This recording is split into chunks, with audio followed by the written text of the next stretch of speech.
My wife of 5 years suddenly realized. Ever since I heard her ask our daughter, if Uncle Do became your daddy, would you be willing? And after our daughter answered yes, I completely turned into a totally different person. I stopped picking up and dropping off her daughter for school on time. And I also chose to ignore her texts and phone calls. Seeing me keep such a distance from her, my wife finally panicked. I was just joking with a kid. Are you really taking it this far? If you don't believe me, I can fire Do Ji-tung. Yet I only said indifferently, no need. His self-proof was useless, because that special someone of hers, Do Ji-tung, had already sent me hundreds of their intimate photos together. I had gathered enough evidence, and also filed a divorce lawsuit. Both her and the daughter, I want none of them anymore. Public prosecutor Liu Quan looked at me with a serious face. Mr. Chun, are you sure your divorce demand is to claim half of the assets under Ms. Yin Jie's name and give up custody of a child? I clenched my left hand tightly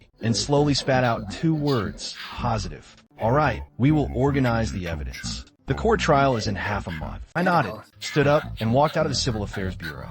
Just as I reached the roadside, my phone gave a ding and a message came in.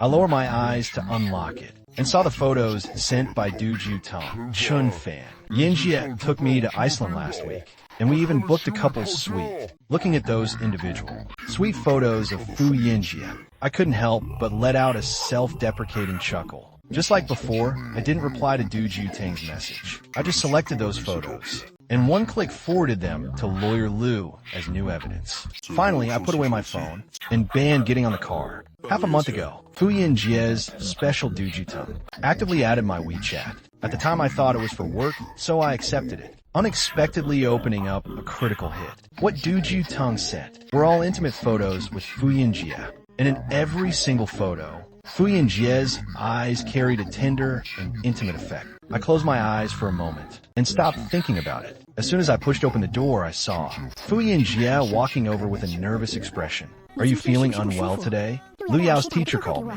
saying you didn't go pick up the kid. Looking at the tender concern in his eyes, I only felt my throat tighten, and I shook my head, nothing uncomfortable. Just forgot. Fu Yin Jie widened her eyes. Back then, when our daughter was kidnapped, I suffered severe injuries in order to save her, and the doctors determined I could no longer have children. Toward this only daughter, I always put my heart into it, yet I actually forgot to go pick her up. At this moment, a voice came from the second floor. Agree, Mom. Don't have him pick me up anymore in the future. Just let Uncle Do go, okay?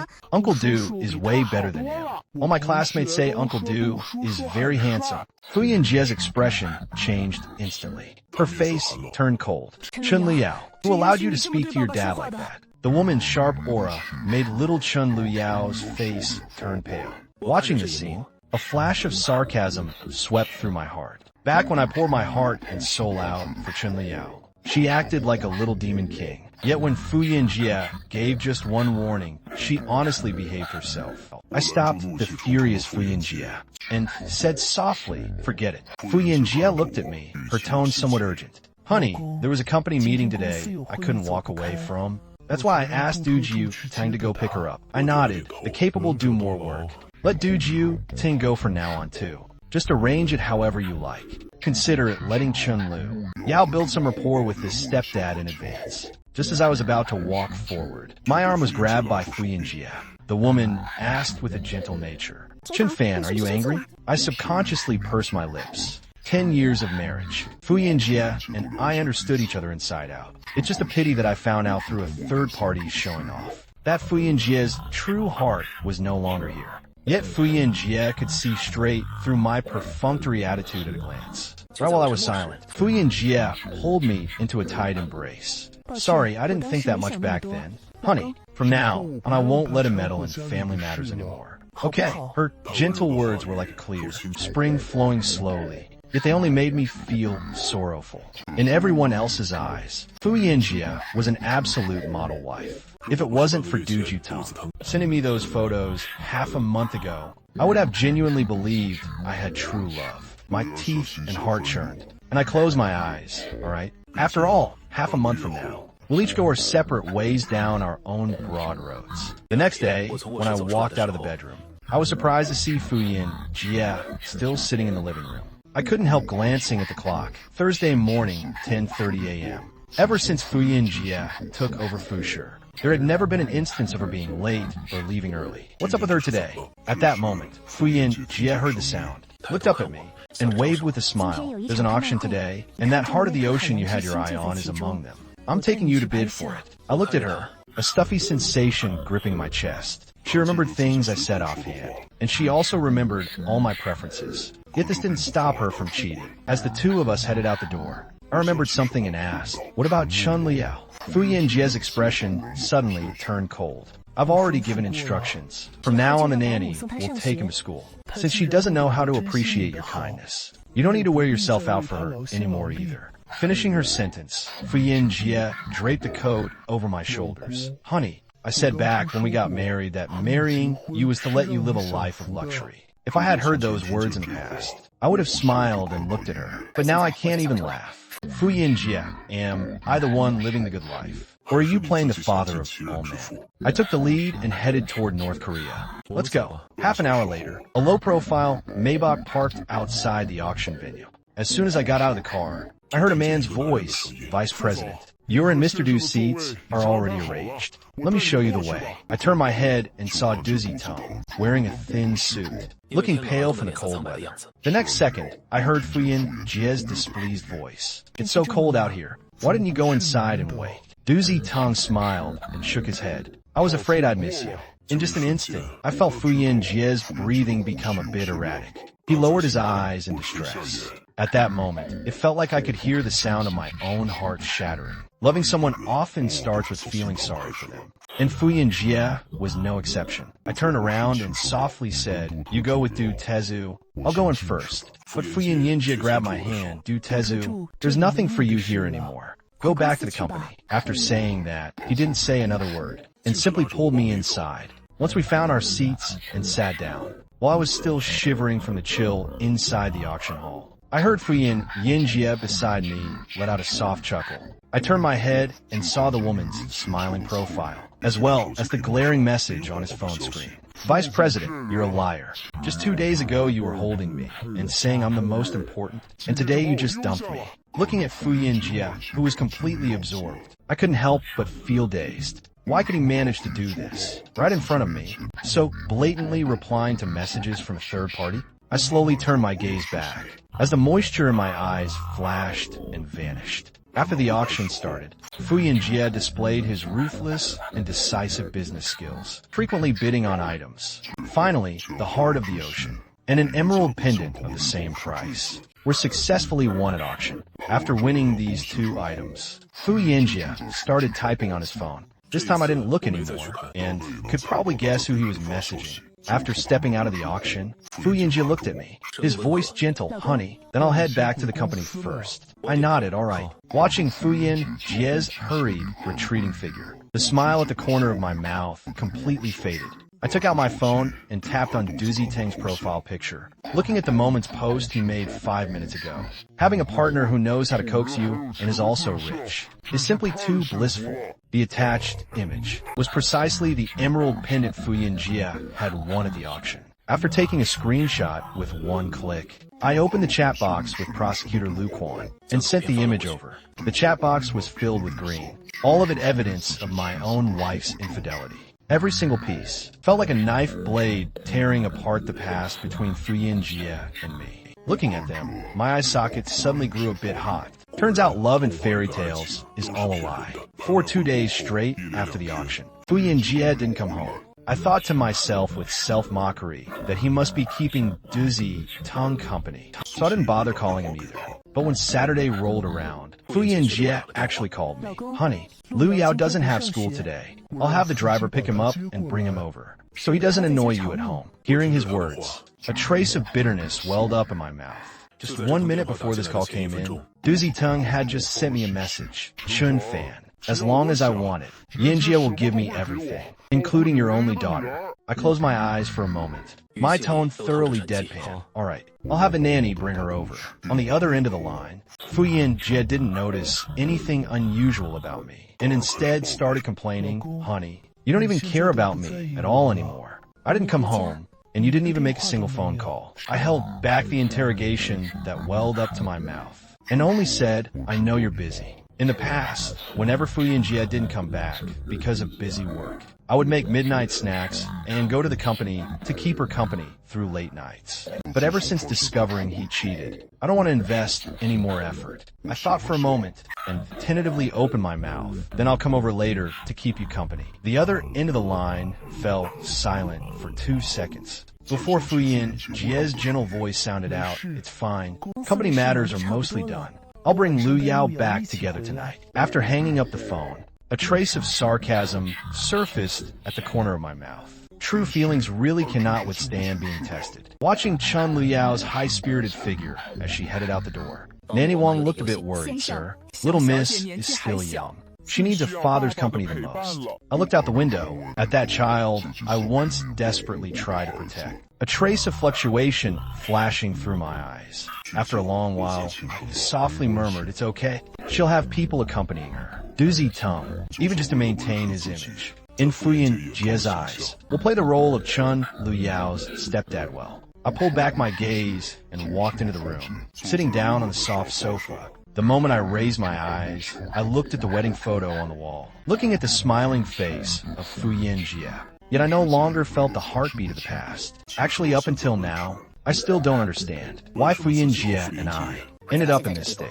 Clearly, back when Duzi Tung entered Fushi to become an executive assistant, Fuyin Jie even said that if I disagreed, she'd have the HR department recruit a female assistant instead. That kind of care wasn't fake, so how could I have suspected him? Therefore, whenever the faint scent of perfume was on Fuyin Jie from time to time, I never thought too much about it. Yet after adding Duzi Tung, the very first message he sent me was rooted in Fuyin Jie's bedsheets. This turned my world into a complete wasteland.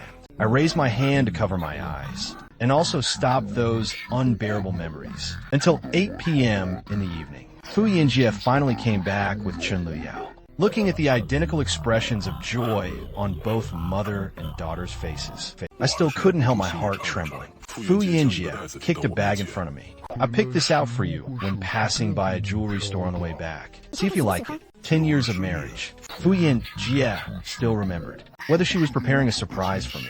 I smoothly opened the box, and it was a men's watch. That looked immensely valuable. I forced a smile. Pretty nice. The smile in Fuyin Jie's eyes became even more obvious. "As long as you like it." She sat down on the sofa and casually picked up her phone. Not long after, she stood up. "Honey, I'm going to take a shower first." As soon as she left, Chun Lu Yao, who had been fidgeting for a long time, didn't say anything and stomped back to her own room. The living room fell into total silence. I picked up the phone Fuyin Jie left on the coffee table. All of Fuyin Jie's passwords were my birthday, but I had never checked her phone before. Perhaps Fuyin Jie was too certain of this point that she didn't even exit out of her chat interface with Duzi Tung. Swiping open the screen, the conversation between the two of them came into my view just like that. Clearly, I had already decided to get a divorce. Yet after looking at their conversation, it still made my breathing hitch. I thought I wouldn't feel pain anymore. Yet Fuyin Jie's actions still made me feel how naive I was. For a fleeting moment, I really wanted to rush in and ask Fuyin Jie why. Why let a third party pick out a gift for me? And even have this gift be something used by the third party? Yet in the end, I only put the phone back in its original spot. Except the affection accumulated over these 10 years seemed to be wearing thin and burning out by something. Until a familiar scent approached, did I finally snap back to reality. Fuyin Jie's face was right up close before my eyes, and her tone was full of complete worry. "Honey, why is your complexion looking so pale? I'll call the family doctor over." I watched her pick up her phone as if she was about to make a call, and spoke up to stop her. "It's fine, my old illness just acted up these past 2 days. My stomach feels a bit uncomfortable." Fuyin Jie paused her actions and smoothly sat down beside me, her tone gentle. "Honey, I'm sorry. If I had known that the time you protected Lu Yao would make you become this frail, I would never have let you put yourself in danger."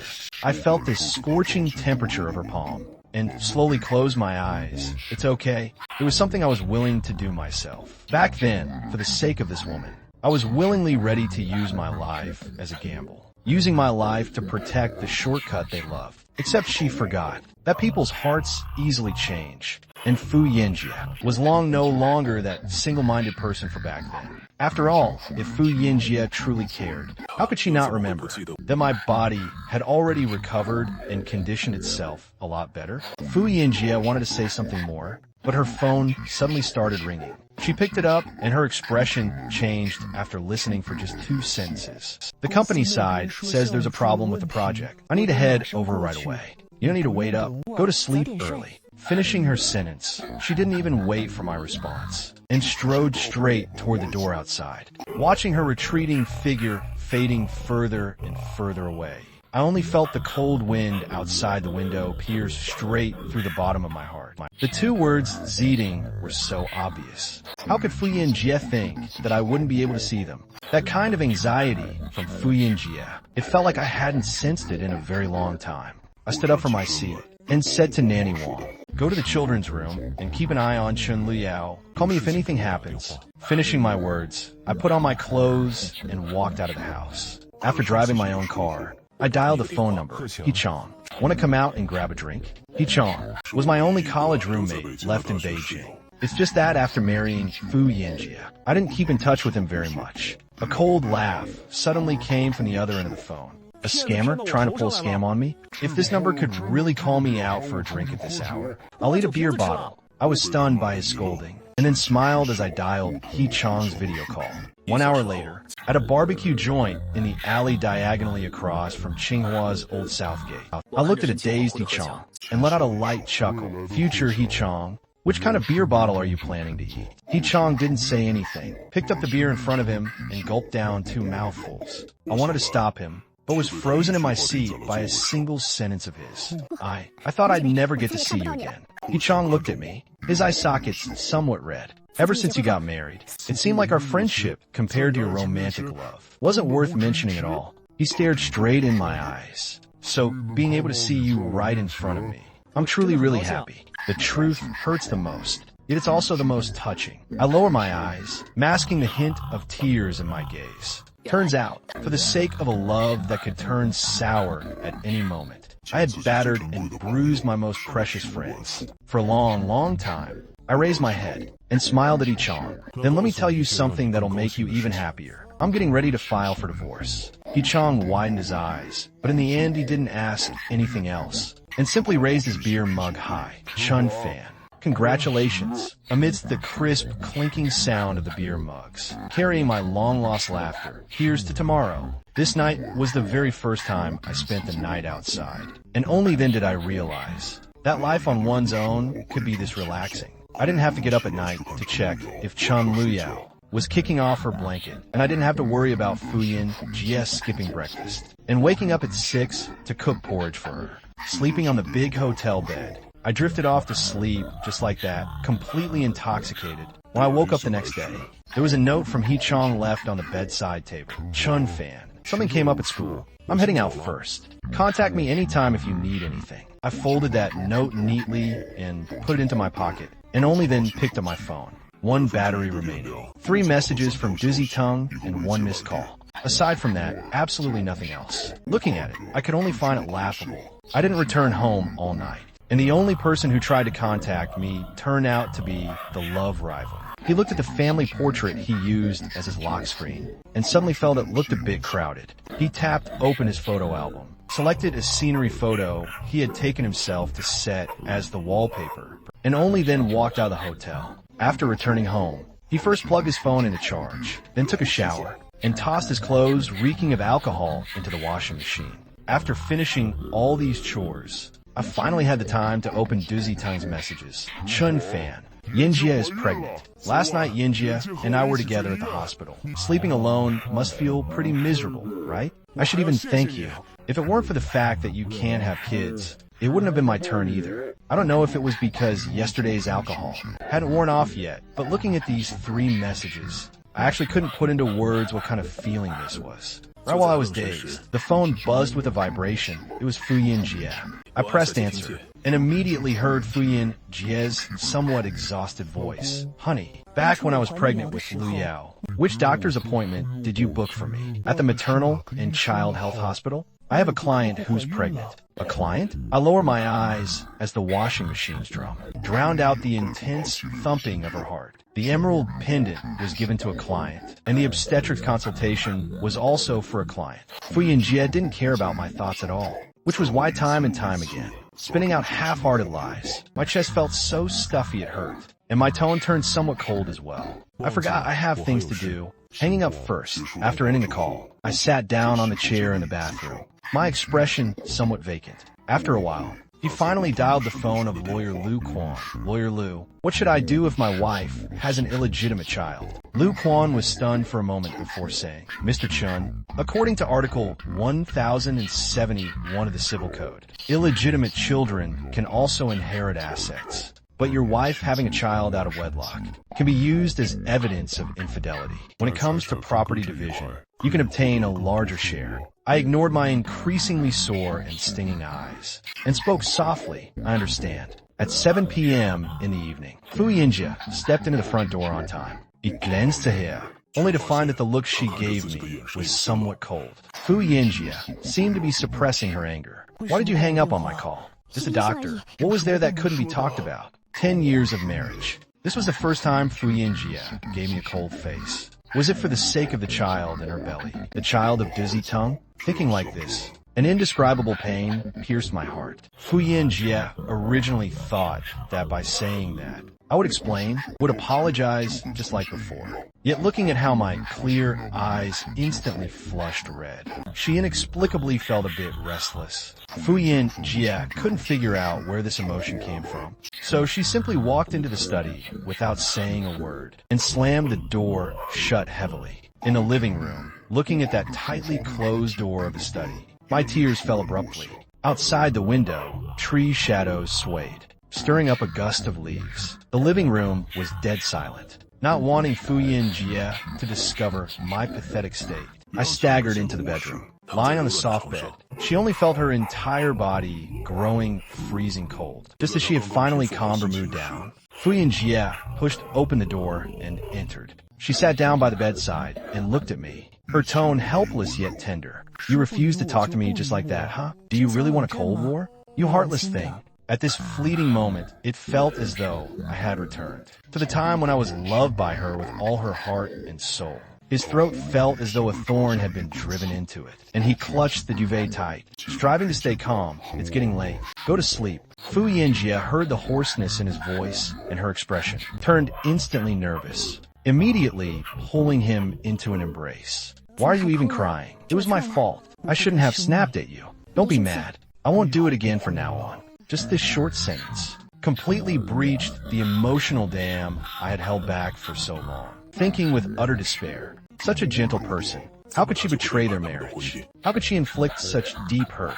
Feeling the warmth radiating from Fu Yinjie, I let grief and despair drown me. Cry then. Consider it crying for this person one last time. That night he cried his lungs out, as if trying to cry out every ounce of grievance and resentment. Many times he wanted to interrogate her. Why? Why do true feelings vanish in the blink of an eye? Why did she deny even the chance to say a proper goodbye? To himself? Fu Yinjie was thrown into a panic by his crying, patting his back stroke by stroke. Chun Fan. Honey, I was wrong, be good. Stop crying, it breaks my heart. After coaxing him for who knows how long, I finally slowly grew quiet. Fu Yinjie lowered her eyes and saw that he had actually fallen asleep, just like that. She let out a sigh of relief, unconsciously pulling him into an even tighter embrace. Right at this moment, her phone suddenly buzzed. She reached out to grab it and swiped open the screen. Looking at the message sent by Dizzy Tongue, she couldn't help curving her lips. She replied with a voice message, "Go to sleep early. Your health hasn't been good lately. You shouldn't stay up late." After putting down her phone, she pulled me into a tight embrace once again and planted a kiss on my forehead. Honey, good night. But in the darkness, she didn't see that I, tightly held in her arms, had my eyes tightly closed, with tears falling silently.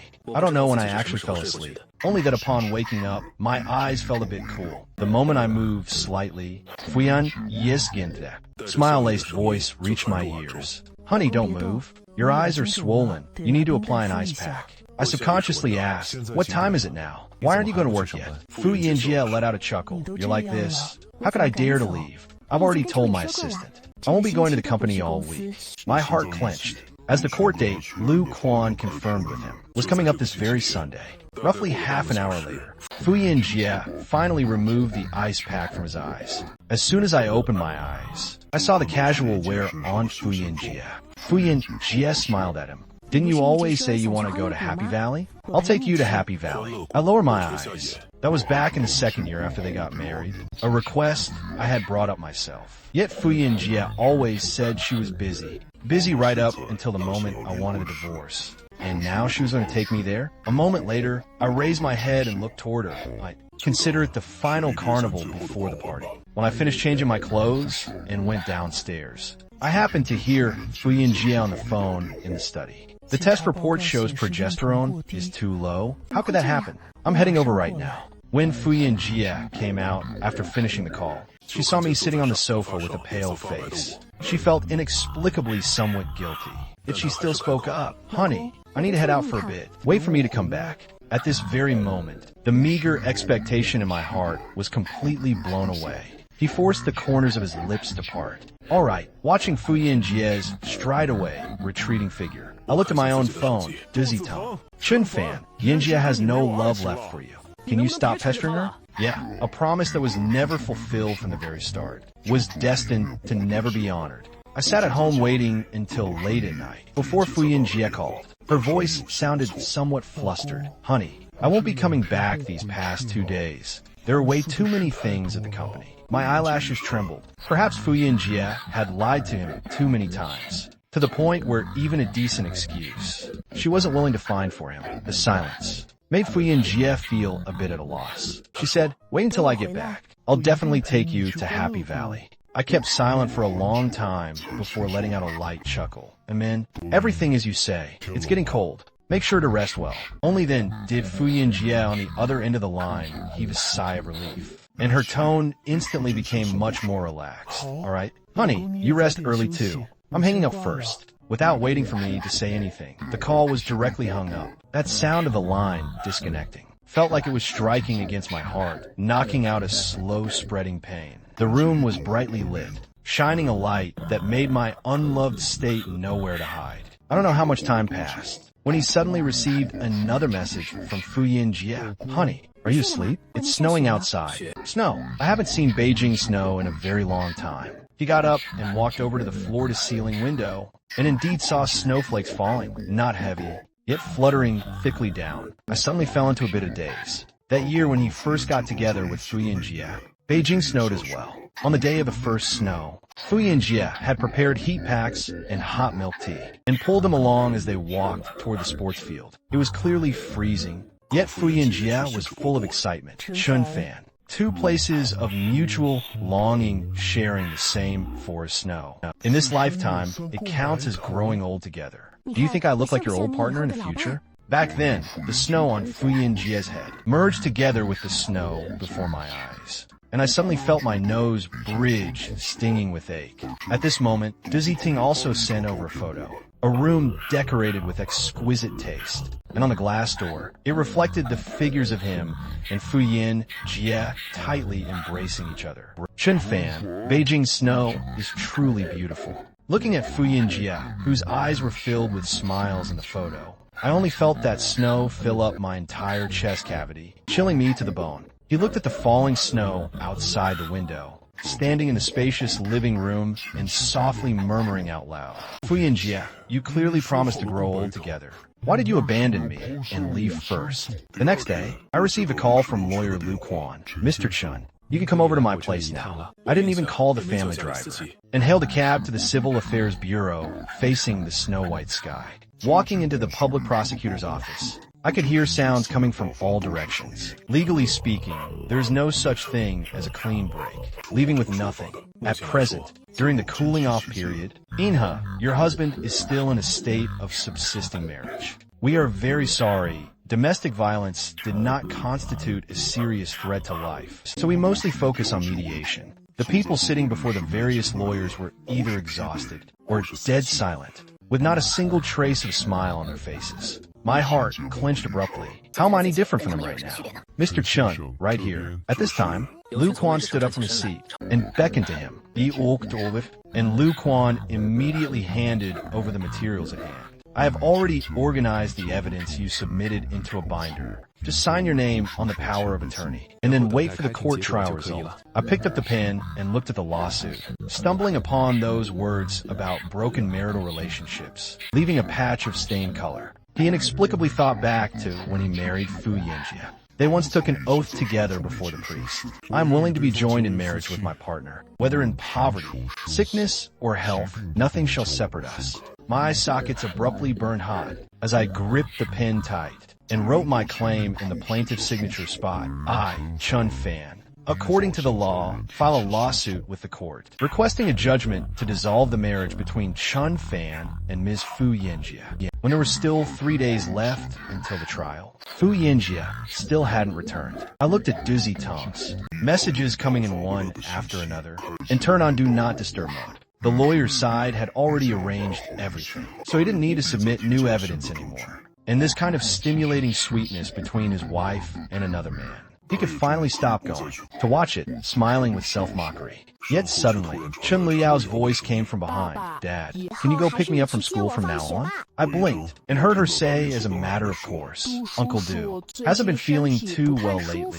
Once he gets better, I won't need you to pick me up anymore. Looking at this daughter in front of me, who was carved out of the exact same mold as Fu Yanjia, a chill swept through my heart. After a moment of silence, I slowly shook my head. Liao, Dad has things to do too.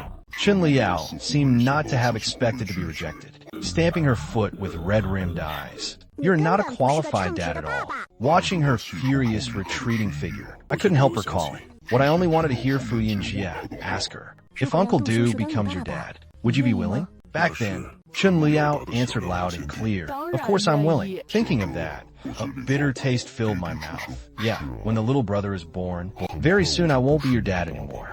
In 3 days, all of them will get their wish. Late at night, on the day before the trial, Fu Yanjia finally came back. She hugged me, bringing along the cold chill. Honey, I've kept you waiting for a long time. I murmured softly, keeping it to myself. It doesn't matter. There are less than 10 hours left, and their story is about to come to a close. This is Fu Yanjia's last time hugging him, and also Fu Yanjia's last day being able to call him honey. I closed my eyes for a moment, heart aching to the point of numbness. At night, Fu Yanjia lay in bed and suddenly spoke up. Honey, during the Chinese New Year, let's take our family of 3 to Sanya. The words family of 3 felt like a hook, tugging at my heart until it hurt. He took a deep breath, striving to suppress the stinging ache in his nose before speaking. Sounds good. Just have your subordinates handle the arrangements. It's just that, Fu Yanjia. This time, no matter whether you break your promise or not, I will never wait for you again. In the dark of night, Fu Yanjia's muffled chuckle echoed. Honey, you're so good. I love you so much. A simple word of love actually left me stunned. He and Fu Yanjia hadn't spoken this word to each other in a very long time. To think that when he heard it again, he would feel somewhat dazed. By the time he snapped back to reality, Fu Yanjia had already fallen deeply asleep. I raised my hand and slowly stroked across her cheek, a tear flashing across my eyes. What a pity. Our love has long since ceased to exist. The next morning, when Fu Yanjia woke up, she habitually reached out to the side, only to touch a handful of coldness. She abruptly opened her eyes and subconsciously called out, "Honey?" No one answered. Fu Yanjia propped her body up and rubbed her brow, looking at her own phone, only to find a missed call from her secretary. Frowning, she was just about to reply when the word honey flashed across the screen. She subconsciously answered, "Honey, where did you go?" Fu Yanjia, on the other end of the line. My voice was a bottleneck she had never heard before. At 10 a.m. this morning, I'll be waiting for you at the Beijing People's Court. Fu Yanjia's brow twitched, and before she could ask anything, she heard the call had already been hung up. A thick sense of unease flashed across her heart. Yet she still put on her clothes and rushed toward the People's Court. At 9:50 a.m., Fu Yanjia stepped out of the car and instantly saw me standing at the courthouse entrance. She walked over quickly, her voice urgent. "Honey, what are you doing here?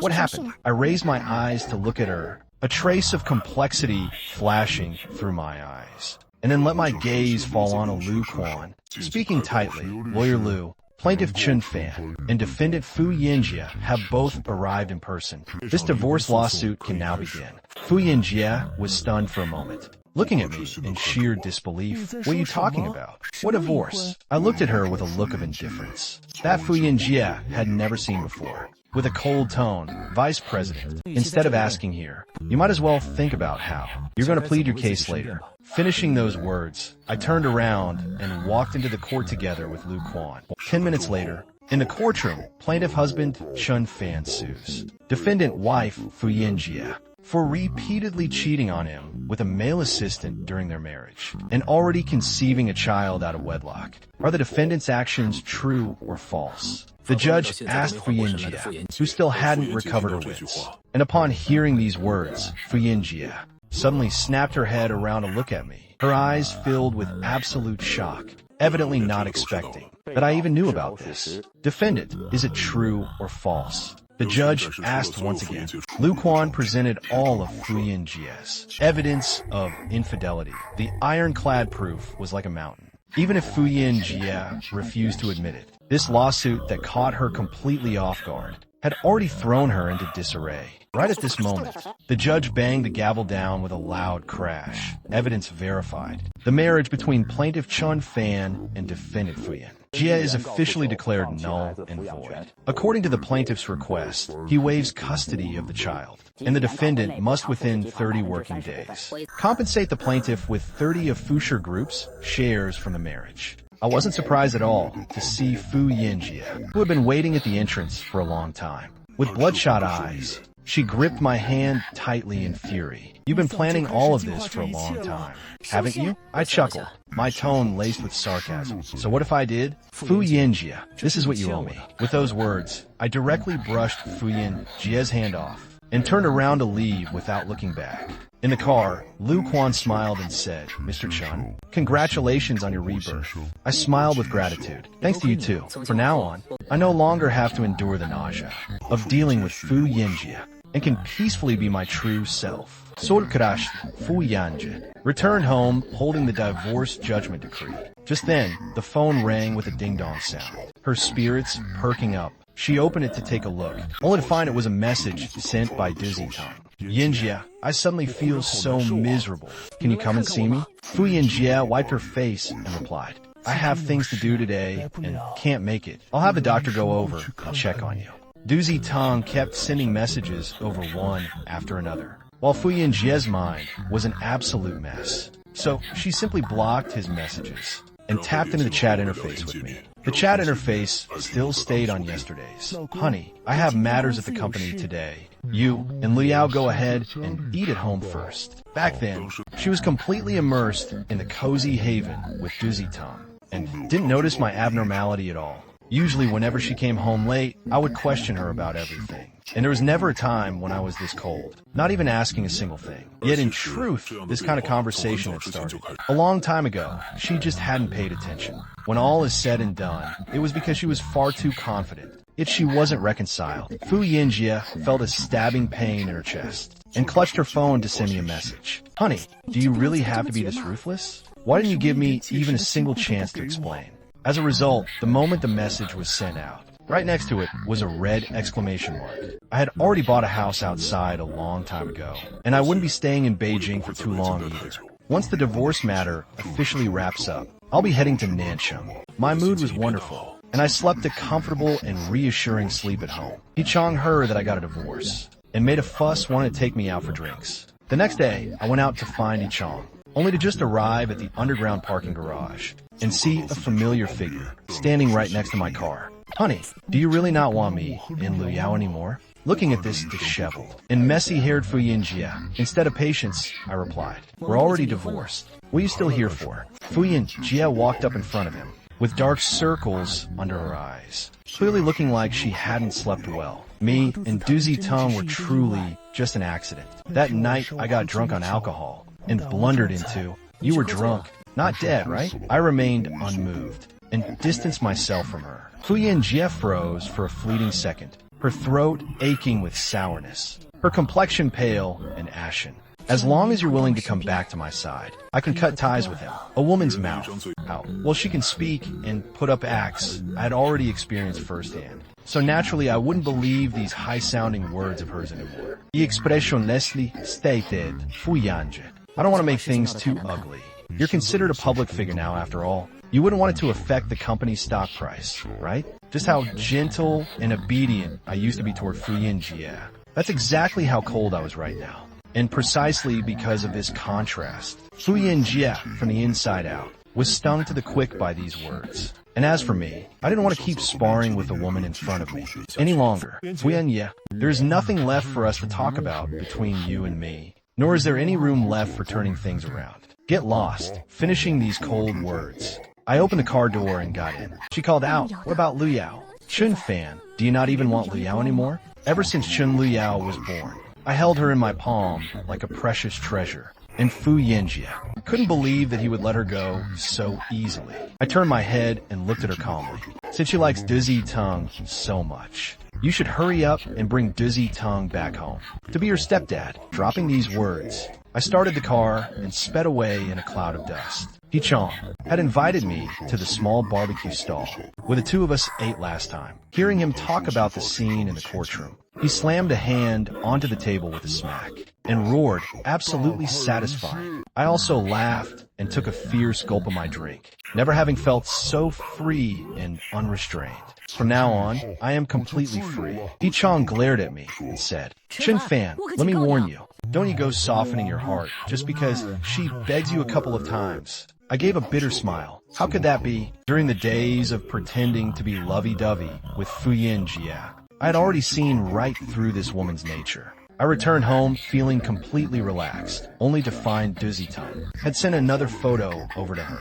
In the photo, Fuyinjie, completely intoxicated, collapsed into his arms. Chun fan, she falls into my arms like this every single night. I hadn't deleted Dizzy Tongue, just because I kept him around like an electronic pet. However, she was about to leave Beijing and didn't want to have any more entanglements with these two people. For once, I replied to his message, a bitch and a dog. A match made in heaven. Also, keep your dog on a leash. Right after sending it, I swiftly blocked Dizzy Tongue and then wrapped myself in a blanket and fell fast asleep. After that, I enjoyed a few days of peace and quiet. Until on the third day, I received an unknown call.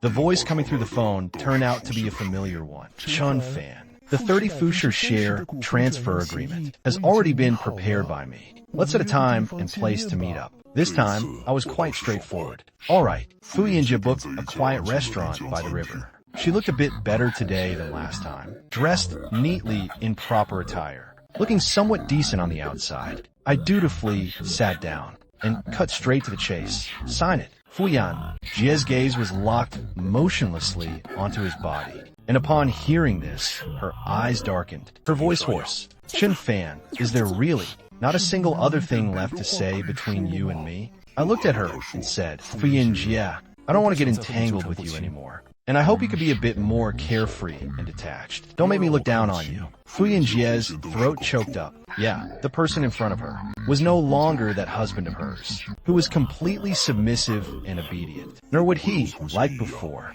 rush over to hug her every time he saw her. Fuyinjie lowered her voice. Then, at the very least, can you accompany me to finish this meal, all right? My tone was cold, and the words I spoke were equally merciless. Seeing you ruins my appetite. Right now, the moment I see Fuyinjie, I can't help but think of the photos that Dizzy Tongue sent over. But since Fuyinjie insisted on it, I could only bear with it for a moment. Looking at this table full of dishes I didn't like to eat, my stomach hurt from the spiciness. After finishing the meal, Fuyinjie actually kept her word and showed me the equity transfer agreement. After reading through it very carefully and finding no issues, I signed my name, and then picking up my copy, I stood up to leave.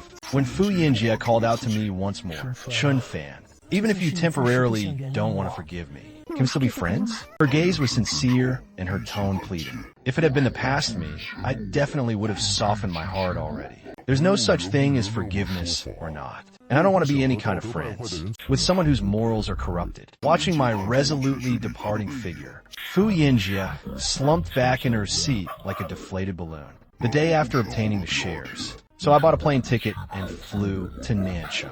My parents and relatives are all in Nanchang. Before I planned to move over here, I had already lined up a job in Nanchang. He majored in fashion design back in college. So the offer I got this time was also from Fashion Studio. The plane landed in the afternoon, and I took a cab straight to my parents' place. Back when I married Fuyin Jia, my parents were totally against it, because it was way too far away. And Fuyin Jia was completely broke back then. I just had to go for it anyway, even ending up breaking their hearts over it. I've always felt guilty about that, and my heart was pounding when I rang the doorbell. The moment the door opened and I saw Mom, my eyes instantly turned red. Chun Fan and his mom froze for a second, then quickly broke into smiles. She called inside, "Oh gosh, old man, come quick and see who's back." Jingqing and Nanchang are worlds apart, and I hadn't been back in 3 whole years. Seeing my parents' faces filled with surprise, I was such a crybaby and just started tearing up right there. "Oh my, what are you crying for? You're a grown adult now." Though Chen's mom sounded like she was scolding him, her tone couldn't hide her genuine excitement. Everything at home was just like before, and Chen's mom cooked a table full of amazing food. It wasn't until we sat down to eat that Chen's mom asked, "Is it just you coming back alone?" I paused for a second, glanced at my parents who never liked Fuyin Jia anyway, and whispered, "We got a divorce." What? Both Chen's mom and dad were completely shocked. Chen's mom snapped back to reality, frowning as she sternly demanded, "What is going on? How come you never mentioned this before?" He sniffled, cast his eyes down, and said, "It just didn't work out, so we divorced. You've been married for 8 years, and your kid is already 7, and now you say it doesn't work out?" Chen's mom glared right at him, her eyes full of undisguised anger. "You better tell me the honest truth. Did he do something to wrong you?" I didn't want to go into any more details. Keeping his voice muffled, he said, "Mom and Dad, let's leave it at that. Please don't bring him up anymore. I'm going to stay in Nanchang from now on and not leave, so I don't want to have any more entanglements with him." Hearing him say this, the two of them exchanged glances and ultimately asked no further. I went back into my room and seeing the familiar arrangement inside. All of his childhood belongings were still there. My nose stung again. My parents raised me holding me in the palms of their hands. Yet for someone not worth it, I made them worry and grieve for me. But from now on, never again. And he would never repeat the same mistakes. When Fuyin Jia received the news that I had left for Nanchang, Duzi Tung was right by her side. The phone volume was not low, so Duzi Tung heard it as well. Duzi Tung looked at Fuyin Jia's unsightly expression and said softly, "Yin Jia, is it true? Did Chun Fan leave?" Then in the future, we, Duzi Tung, watched Fuyin Jia's facial expression, suppressing the excitement deep inside.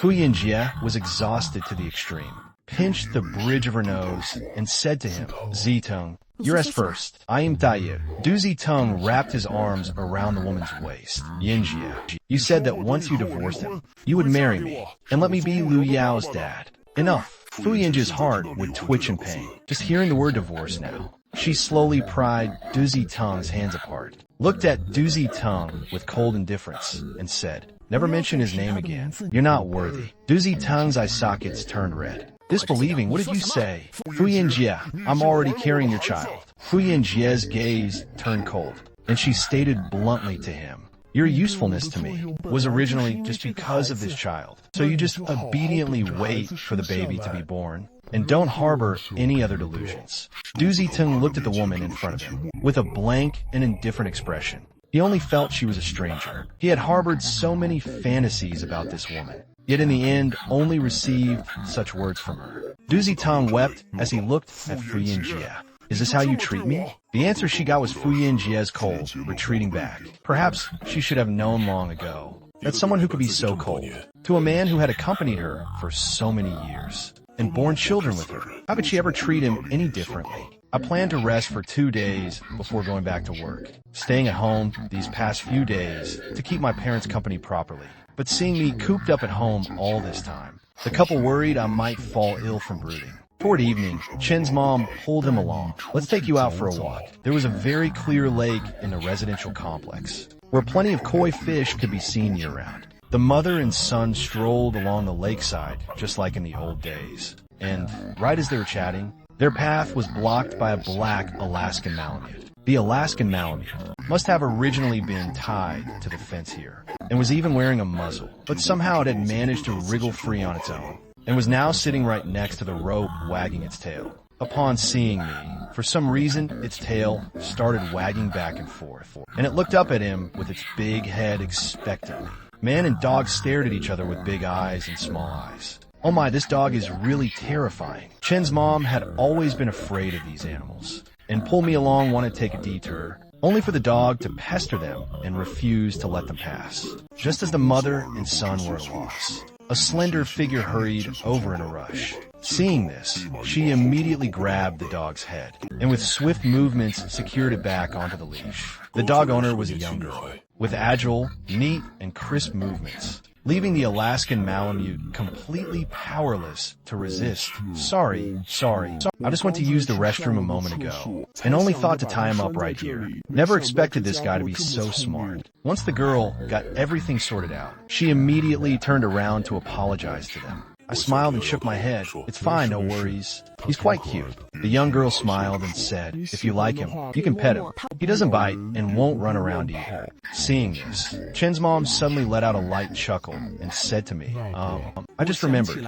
A friend invited me to go play mahjong. You go back by yourself later, okay? Before I could even react, Chen's mom had already shot him a wink and hurried away with quick steps. The young girl smiled. If you like dogs, next time when I bring Nyonyo out for a walk, you can come along too. Sure, thank you. I reached out and petted the dog's big head.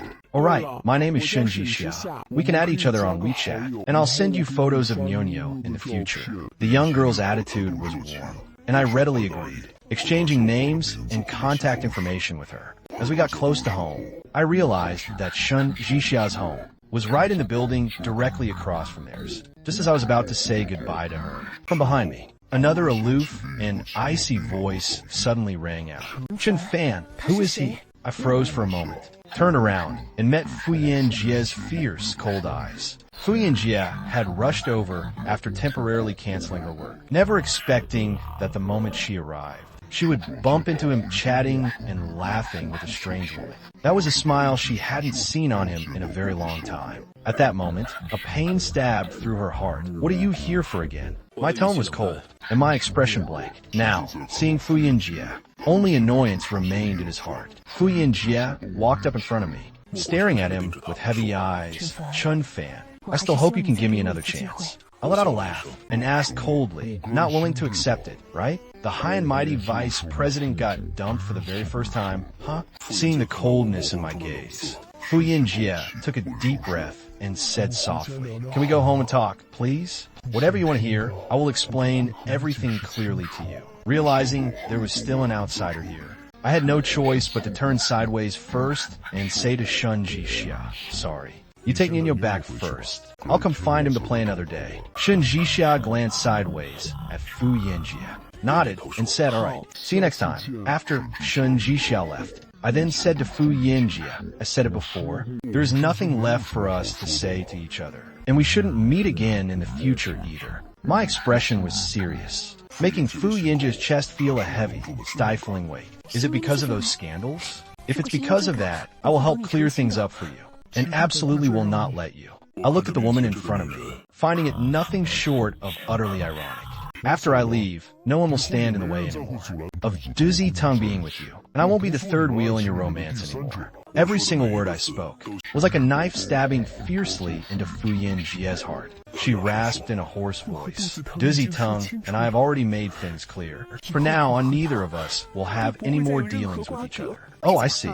So what? What does that have to do with me? Fuyin Jie instantly felt a lump in her throat, left completely speechless. Things having reached this point, I truly had no energy left to keep getting entangled with her. Without an ounce of mercy, I stated, Fuyin Jie, if you come pester me again, I guarantee I'll immediately make the news of Fusher Group's person in power being sued for divorce due to infidelity trend on hot searches. Finishing those words, I turned around and left without looking back. My coldness and absolute ruthlessness were like a basin of icy water splashed all over her body, stiff all over. She could only watch him leave with her own eyes, lacking even the courage to chase after him. Her legs felt weak and numb all over. Having been married for so many years, he did love me. In the past, she was unwilling to admit it, when they were together, my family background far surpassed hers. Thus, even though she had achieved some minor success, people would still whisper behind her back about riding the coattails of a sugar daddy and making a fortune by relying on a man.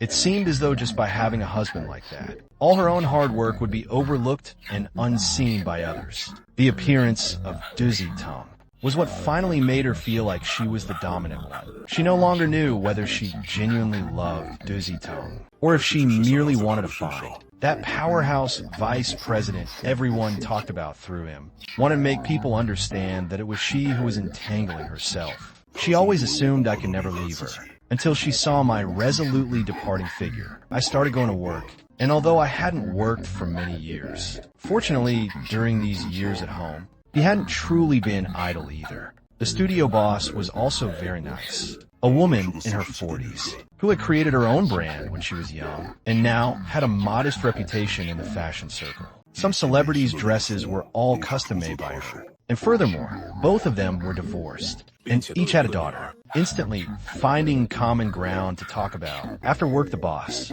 invited me to go eat at a restaurant near the company. As a result, when the two of them arrived at the restaurant private room, I unexpectedly saw a familiar figure sitting inside. Shun Jixia. Our last meeting was back by the residential complex lake, and afterwards, Shun Jixia had also invited me out to walk the dogs. But after he ran into the whole mess with Fu Yinjie, he felt too embarrassed and politely declined. Never expected to run into her right here. Shun Jixia had originally looked expressionless, appearing to be in a somewhat bad mood. But seeing me walk in, she immediately sat up straight. Surprised, Big Bro Chun fan. The boss looked at Shun Jixia and then looked at me, hesitating for a moment before saying, "You guys know each other?" Just as I was about to ask what kind of relationship they had, I heard Shun Jixia say, "Hi, Mom." My eyes widened and my neck stiffened as I asked, "What?" The boss said, "Sister, is this the rebellious daughter you were talking about?" Shun Jixia let out a laugh, looking toward her mother. "Mom, is that how you advertise your own daughter?" Mother Shun laughed, pulling me down to sit, and cast a glance at Shun Jixia. "Could it be that you aren't? The moment you graduated college, you went against my objections, and went out to pull off whatever independent stunt that was." Shun Jixia smiled helplessly, and turning around to see me looking stunned, she hurriedly explained, "I majored in computer science and started making my own games back in my freshman year. By my senior year, the game took off, so I set up my own studio, made some cash, and didn't want to rely on family. After chatting, I found out their mother-daughter bond is super tight, more like besties than mother and daughter." Shun Jixia glanced at me. Daco said my mom originally asked me out for dinner, and I thought my mom was setting me up with another guy again. I chuckled, curious, does this hook you up with guys all the time? Proving it to herself. Chinka Yisheng said this girl's been cold since day one. Only has a few college besties. 0 guys in her inner circle. How about not stress out? Plus I'm not even forcing her. Just wanted her to get out. And touch grass, I smiled, and thought of Chen Luyao, who isn't very close to me. A flash of sadness in my eyes. Maybe she and Du Zitong are vibing great right now. Who knows, she might forget all about me soon. After dinner, Shin's mom needed to head back, hearing they live in the same complex. Shin Jixia offered to give me a ride back. On the way back, the two chatted a bit about Nyonyo. Shin Jixia asked casually out of nowhere, "Was that woman from last time your wife?" I lower my gaze. Dandan said ex-wife. Shin Jixia's fingers tightened on the steering wheel. At a red light, she turned her head and looked at him, saying, "I know her." Fu Yanjie, I was stunned for a second. Surprised like, how could you? Shun Jixia stayed silent for 2 seconds, then said saw it on the trending hot search. I immediately thought of those past scandals between Fu Yanjie and Du Zitong. Took a deep breath and stopped talking, probably noticing my gloomy mood.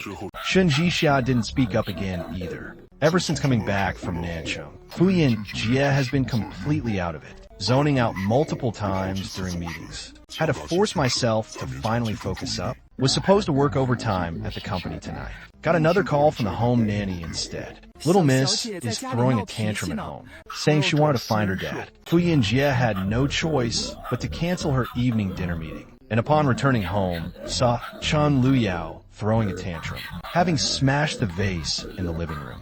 That was actually bought by me. Fuyin Jie's face went cold, and she asked him, what kind of temper are you throwing? Chen Liao looked at her with tear-filled eyes and choked out, Dad hasn't been seen for days, and when I call him, it won't go through. Fuyin Jie froze for a moment, watched him for a bit, and unconsciously softened her voice to ask, want to see him? Chen Liao nodded. She took a deep breath, wiped away Chen Liao's tears, and said to him, but it seems like he's mad at us. No way.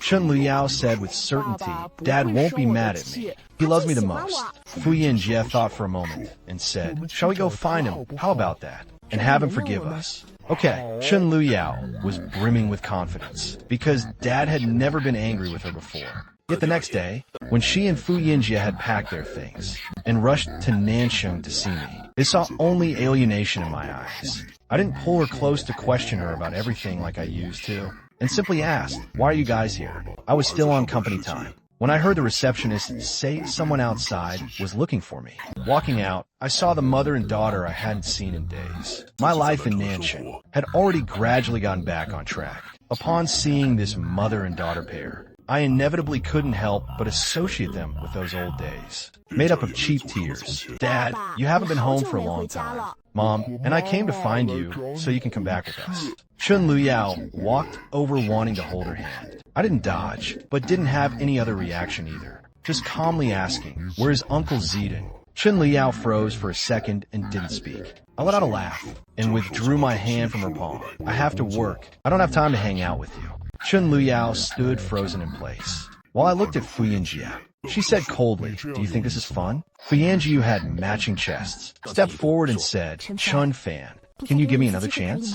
My gaze was completely calm, without answering his question. Instead, I said, I don't want to make things ugly between us. But if you keep clinging and pestering me, I will submit photos of you and Duditing, getting cozy to the media. After saying these words, I turned around and walked into the company. When passing by the mother and daughter, my steps didn't even pause for a second. As a result, when getting off work in the afternoon, he discovered Fuyin Jie's car was still parked at their company entrance. Seeing me come out, Fuyin Jie immediately got out of the car and walked towards me, saying to me, Chun Fan, can we talk? Shen was still beside me. Hearing this, I had no choice but to say to Shan, sorry sis, I still have some things to handle here. I might not be able to accompany you for dinner. Shen was so understanding. It's fine. Let's reschedule for another day. Fuyin Jie had already booked a restaurant right near their company. When I got into the car, I didn't see Chen Liao either. As if seeing right through what I was thinking, Fuyin Jie explained, saying, I sent him back to the hotel first. I nodded coldly, without asking much more. After arriving at the restaurant and sitting down, I pushed away the menu handed back by Fuyin Jie and said directly, if you have something to say, just say it. I still have work to finish when I get home. Fuyin Jie's movements froze for a second, and she smiled bitterly. Do we not even have time to have a meal together now? I frowned and said, then you order. Fuyin Jie took the menu. Seeing the densely packed menu, she suddenly froze, realizing she actually didn't know what he liked to eat. Over all these years of marriage, whether at home or outside, the menu was always prepared by me. It was always what Fuyin Jie and Chen Liao loved to eat, because she was used to it. She never realized that in these tiny details, how rare and precious my love truly was. Fuyin Jie held back her private thoughts and ordered a few dishes for the waiter. When the dishes were served, she heard me suddenly let out a laugh. Fuyin Jie's heart skipped a beat, and she asked what's wrong. My gaze was calm, and my tone mocking. I'm allergic to seafood. Half a year into our marriage, I knew Fuyin Jie's preferences backward and forward, yet she didn't even know my dietary restrictions. How on earth did I manage to endure all these past few years? Hearing this, Fuyin Jie froze stiffly in her seat. I lowered my gaze and said indifferently, anyway, you never remember these things. Whatever, cut to the chase. And don't delay the time, I need to go home for dinner. His expression of wanting to quickly sever ties with her stung Fuyin Jie right in the eyes. Fuyin Jie fell silent for a moment before choking out, I'm sorry. Chen Fan, looking at the dim-faced woman in front of me, I remained completely unmoved. She had long since stopped making deeper compromises for the sake of his concessions. If you're truly sorry, then never come to disturb my new life ever again. We are even now. Fu Yin Jie swallowed down the bitterness rising in her throat, her eye sockets turning slightly red as she rasped, aside from this, I'll agree to anything you want. Can I? I closed my eyes for a second, took a deep breath, and said, but right now, aside from this, I don't want anything else. Fu Yin Jie didn't speak, planning once again to gloss over the matter with silence. I had already lost the patience to spar with her, and directly stood up from my seat. Certain things must have already been made very clear in court. You should stay by Duzi Tang's side and focus on your pregnancy. We don't need to see each other ever again. However, Fu Yinjie still refused to give up and reached out to grab my wrist. Chun Fan, Duzi Tang, and I have already made things clear. We won't have any contact anymore in the future. From now on, I will take all of your needs seriously.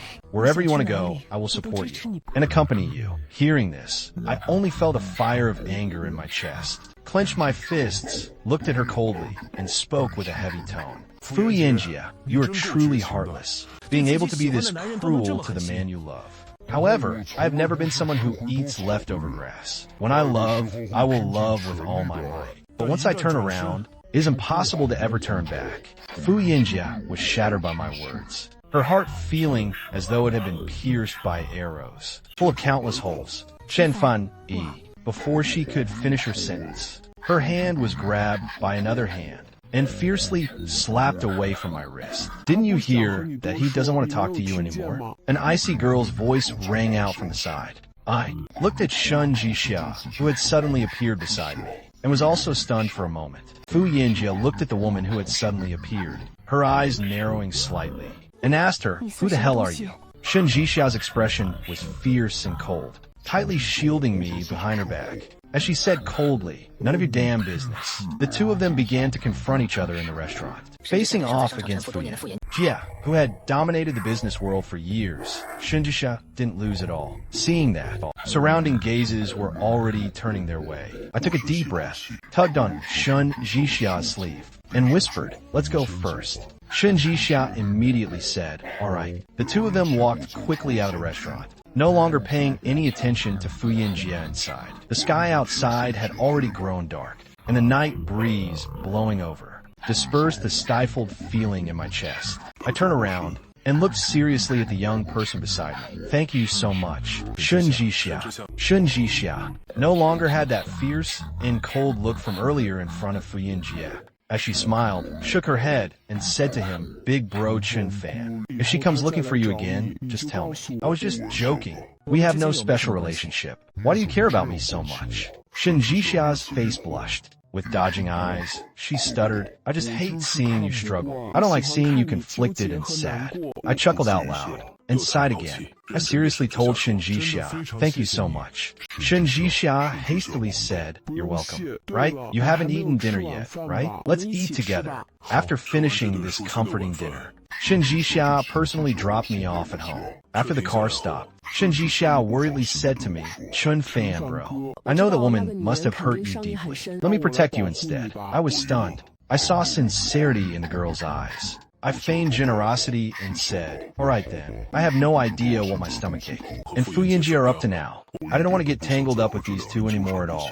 I just hope she would stop pestering me. Doing this is so meaningless. It'll only drain the last bit of my patience for her." I thought Fu Yinjie had probably gone back to the capital. Yet on a certain Saturday afternoon, I suddenly received a call from the hospital. "Hello, are you Ms. Fu Yinjie's family member? Miss Fu just got into a car accident and is receiving treatment at the hospital. We saw her emergency contact listed as. Could you please come to the South City Central Hospital right now?" I took a deep breath. Wait, isn't her phone? Wait, I'm not. You should call someone else. There's an assistant surname Du on her contact list. You can. The doctor anxiously interrupted him. "But Miss Fu said that right now in Nansheng. She only knows you." The fingers gripping my phone turned white from squeezing. After a long pause, I finally let out a breath. I said I got it. When I rushed to the hospital, Fu Yinjie had already come out of the emergency room. She had also regained consciousness. Her head was wrapped in gauze, and her complexion was pale. Seeing me walk in, she forced a bitter smile and rasped, "Chun Fan, you came after all. Does that mean you still have feelings for me in your heart, right?" I raised my eyes to look at him with a cold expression. My tone calm. I came because I have a soft heart. Even if it were doozy tone. Having the doctor make this life or death. Phone call to me. I still would have come. The light in Fu Yinjie's eyes instantly dimmed. Chen Fan, she said. I said I would resolve all these matters for you. And I did.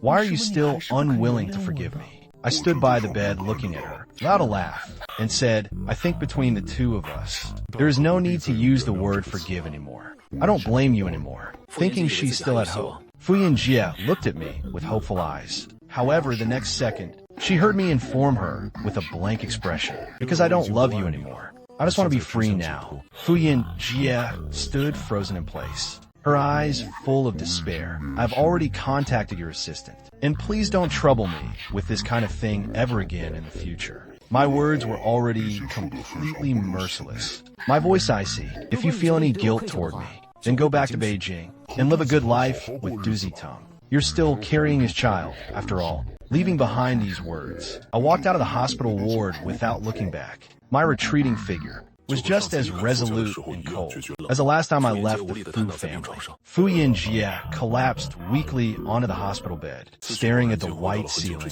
her thoughts drifting back to a long time ago in a flash. Back in his youth, he had never seen my back, because I was always the one following behind him. He was like a little tail that couldn't be shaken off, appearing time and time again. Whenever she needed him the most, Fu Yinjie had never realized she loved him. Just feeling that having someone like this by her side wasn't bad either. After they got married, Fu Yinjie lost his parents at a very young age and built his empire from scratch to where he is now, never knowing what a real home felt like. It wasn't until I left that he finally realized whenever he was around, he already had a home. It always takes losing something to finally understand what precious things he once took for granted. Fu Yinjie's pity plays don't work on me anymore and have zero effect on me now. Back in the day, seeing Fu Yinjie hurt this badly would have probably had me in tears. Now, just looking at him is enough to annoy me. I guess I've actually made some progress. You could say live and learn. Taking the afternoon off, I originally planned to head straight home. But after stepping out of Fu Yinjie's ward and heading to the stairwell to wait for the elevator, right inside the elevator, I ran into someone I never expected to see. Shen Jixia was clearly just as surprised to catch sight of me as well. I froze for a second, suppressing the urge to ask, what are you doing here? Shen Jixia smiled at me, saying a friend of mine got sick, so I came to check on him. What about you? I didn't mention him, just telling Fu Yinjie I'm here for the same reason. Shen Jixia then said, Chun Fan, then wait for me. I'll be quick, and we can head home together. Without waiting for my reply, Shen Jixia darted off. I had no choice but to stand right there and wait. Barely a minute or two later, Shen Jixia was already back, seeing that I was actually still waiting for him. She grinned so wide her cute canine teeth showed, radiating a vibrant, youthful energy. As the two of us walked shoulder to shoulder into the elevator, Shen Jixia suddenly turned around and asked, Chun Fan, have you had dinner yet? Let me treat you. I shook my head and said sure. But actually, let me treat you this time. I insisted on paying myself, and Shen Jixia didn't turn it down. They found a sauerkraut fish restaurant on the top floor of the mall, and immediately ordered a set meal for 3. While waiting for the food, I finally looked at Shen Jixia sincerely and said, thank you so much. If it weren't for you last time, I really wouldn't have known how to handle it myself. Shen Jixia propped her chin up and looked at him, smiling as she said, it was just a small favor. But can I ask Big Bro Chun Fan, what are your plans for now? I was stunned for a second, glanced at Shen Jixia, and smiled faintly. No particular plans. I own shares in Fusher, and if she keeps messing with me, I don't mind teaching her another lesson. Shen Jixia looked at him and said smoothly, alright, but if Big Bro Chun Fan ever needs anything, you can come to me anytime. Then thanks in advance. After finishing dinner, Shen Jixia drove me back home. When the car arrived downstairs, Shen Jixia extended another invitation to him. Want to come out to walk Nyonyo together tonight? I've been busy at work these past few days and haven't had time to take him out. He'd definitely be thrilled to see you. Figuring I had nothing better to do sitting at home, I nodded and agreed. He felt that whether it was before or today, at the hospital, he had already made things crystal clear to Fu Yinjie. Yet once back home, he received another message, sent from a number he didn't recognize. Chun Fan, I still hope you can give me a chance to make up for everything. It used to be you running after me. Can it be my turn now? I felt utterly exhausted in both mind and body, and didn't want to get tangled up with her ever again. He let out a sigh and replied, since Miss Fu refuses to keep her promise and keeps coming to bother me again and again, then, if Miss Fu isn't afraid of affecting Fushers stock price, I will hand over the evidence of you and Duzi Ting cheating to the media all at once. It took a very long time for the other side to reply. Chun Fan, does it really have to be like this? What are we supposed to do about our child? You know that. I can't take care of this home by myself. I was practically driven to laughter in exasperation, tapping my fingers furiously on the screen. What does your home have to do with me? I poured my heart and soul out for 10 years, only to fall in love with an ungrateful, wolf-hearted person like you. I toiled painstakingly for 8 years, and the one I raised up was just an ungrateful wretch who treated me like a nanny. So Fu Yanjin, I want neither you nor him. After sending those 2 text messages, I blocked Fu Yanjia's contact number once again, and at the same time contacted Shun Jixia, hoping to ask her to refer a few badass lawyers to me to fight a lawsuit before getting off work today. Shun Jixia sent me a message in advance, saying she had booked a lawyer at a nearby restaurant to introduce them to me.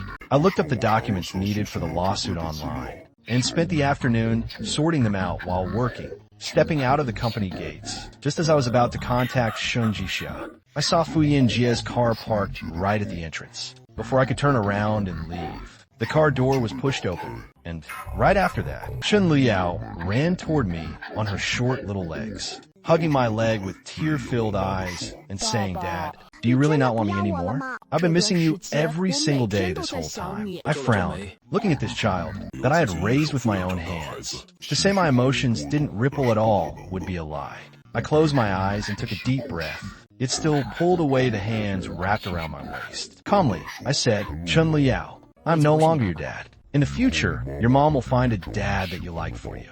As Chun Liao stared at me with red-rimmed eyes, Fu Yanjia, whose injuries from the car accident hadn't even fully healed yet, also walked over. She still had gauze wrapped around her forehead. Looking at me, she said, Chun Fan, we've been married for 10 years. I don't believe you can truly give up on this home of ours. Even if I can't bear to, I have to let it go. A clear and resonant voice rang out from a distance. All 3 of them looked toward the sound and saw Shun Jixia walking straight toward them. She stepped right between me and Fu Yanjia, raising her eyebrows and coldly glaring at the woman in front of her, saying, is emotional blackmail even fun? Fu Yanjia's expression instantly turned frosty, and she said expressionlessly, matters between Chun Fan and me are none of your business as an outsider to meddle in. Shun Jixia let out a chuckle and said, oh, whether it's my business or not, I've already meddled. Finishing those words, she didn't care how ugly Fu Yanjia's face looked, and turned her gaze to look at Chun Liao, who was puffing out her cheeks in anger, smiling as she said, little kid, your mom made mistakes first, so your dad has the right to choose his own freedom. Where do you want to live with Dad? And never want your mom again, nor want the big house and all your toys anymore? Hearing that very last part, Chun Liao immediately took a few steps back in fear, hesitating and not knowing what to say. Seeing this scene, I let out a laugh and looked back at Fu Yanjia. Since she has already made her choice, then please don't bring your child along anymore to disturb my life. Without saying another word, I grabbed Shun Jixia and turned around to leave. For all these years being together with Fu Yanjia, it was always me tirelessly coaxing her when she threw inexplicable tantrums. Now that the roles are reversed, I only find it laughable. Only when she realizes I'm never turning back will this woman finally feel a sense of crisis. On the way to the restaurant, Shun Jixia and I were silent the entire way.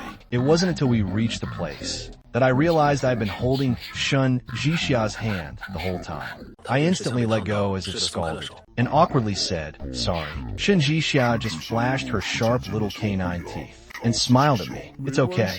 Big bro Chun Fan, you don't need to worry. I have plenty of media friends in both Beijing and Nanjing who could definitely help you out. I felt genuinely grateful and said, thank you so much. Shun Jixia looked at him with a beaming smile and said, we really don't need to be so polite with each other. The girl in front of me had a pair of clear, bright eyes, and when she looked toward me, Her gaze was fully and completely reflecting my figure, like a clear and pristine glass bead. The water, like calm of my thoughts, rippled with subtle waves, which I quickly and quietly concealed. I wouldn't let myself fall into an emotional whirlpool ever again. Watching me lower my gaze in a daze, Shinji Xiao weighed her words for a moment and couldn't help asking, "Big bro Chin fan, that woman is completely unworthy of you in every single way. How on earth could you put up with her for 10 years? Back in the day, I would never have talked about these things with Shinji Xiao. Yet suddenly it felt as though all those things from the past had turned into a puff of cloud, drifting away with the wind, and no longer causing me any pain. So telling others about it wasn't embarrassing at all. I told her about my past with Fu Yinjie, from the very first time I saw her, to chasing after her shamelessly, and finally getting married. I summarized everything simply and casually. Only this time, when I spoke, there was no longer any sadness or regret in my eyes. I even had a smile in my eyes. Using a breezy tone, "Actually, I don't hate her. I only blame myself for being blind. Wasting my youth on someone like that." I let out a sigh, then lowered my gaze with a bitter smile. Still, to have loved like that once in my youth, I have no regrets. Stopping losses in time is enough. I'm still young. Looking at the man's composed face, waves began to churn inside Shun Jixia's heart, and she couldn't help asking him, "Then has Big Bro Chan fan ever thought about dating again?" I answered with absolute openness, "Of course. I'm still so young." Shun Jixia chuckled and tested the waters with a joking tone. "Do you like younger girls?" "I happen to know a few." I burst out laughing. "I happen to have a few." I burst out laughing, helplessly saying, "Don't rush it like this." Shun Jixia looked at him foolishly and said, "I don't think it's that fast either." While saying those words, wondering if it was just my own illusion, I always felt that in Shun Jixia's eyes, there was a kind of hard-to-read emotion fluctuating, like an invisible net, quietly wrapping around me. I avoided her gaze, acting as if I didn't understand. For a period of time after that, I didn't have any form of communication with Fu Yinjie either. I guess she really must have been scared by my threat. During that time, the company needed to send someone to Dongsheng to purchase a new batch of clothing fabrics. I volunteered and applied to go. I never expected to run into Shun Jixiao on the plane again. Shun Jixiao rubbed her nose guiltily, saying, "With you going to Dongsheng alone?" My mom was a bit worried, so she arranged for me to tag along and protect you.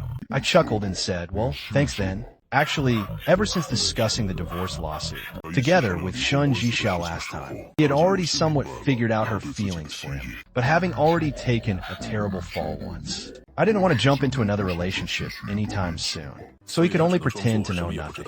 Dongqing's Linhai was mostly scenic spots. After I finished my work on the day I arrived, Shun Jixia asked him out to hang out. It had also been a long time since he had gone out to unwind. While strolling along the beach and letting the sea breeze blow against him with Shun Jixia, he noticed Shun Jixia kept looking at him. "Big bro, Chan fan, have you been avoiding me lately?" she asked so abruptly, which caught me somewhat off guard. I was stunned for a second before looking at her. "Why would you ask that?" Shun Jixia pursed her lips, her voice dim as she told him, "You hardly reply to my texts anymore. And whenever I ask you out to walk, Nunyo, you make up excuses to turn it down." I twitched the corner of my lips, went silent for 2 seconds, and said, "Because I think it's better for us to keep some distance." Shun Jixia stopped in her tracks. Shun Jixia squatted down and quietly looked at him, her expression hard to read. "Big bro, Shun fan, you know I like you, right?" I was left completely speechless by her directness, my cheeks flushing red. Back when I was with Fu Yinjie, we were super high profile, so when we were in school, almost everyone knew I was taken. Nobody came after me anymore, let alone after getting married. So, come to think of it, this seemed to be the first time in these 10 years that someone had ever confessed their feelings to me.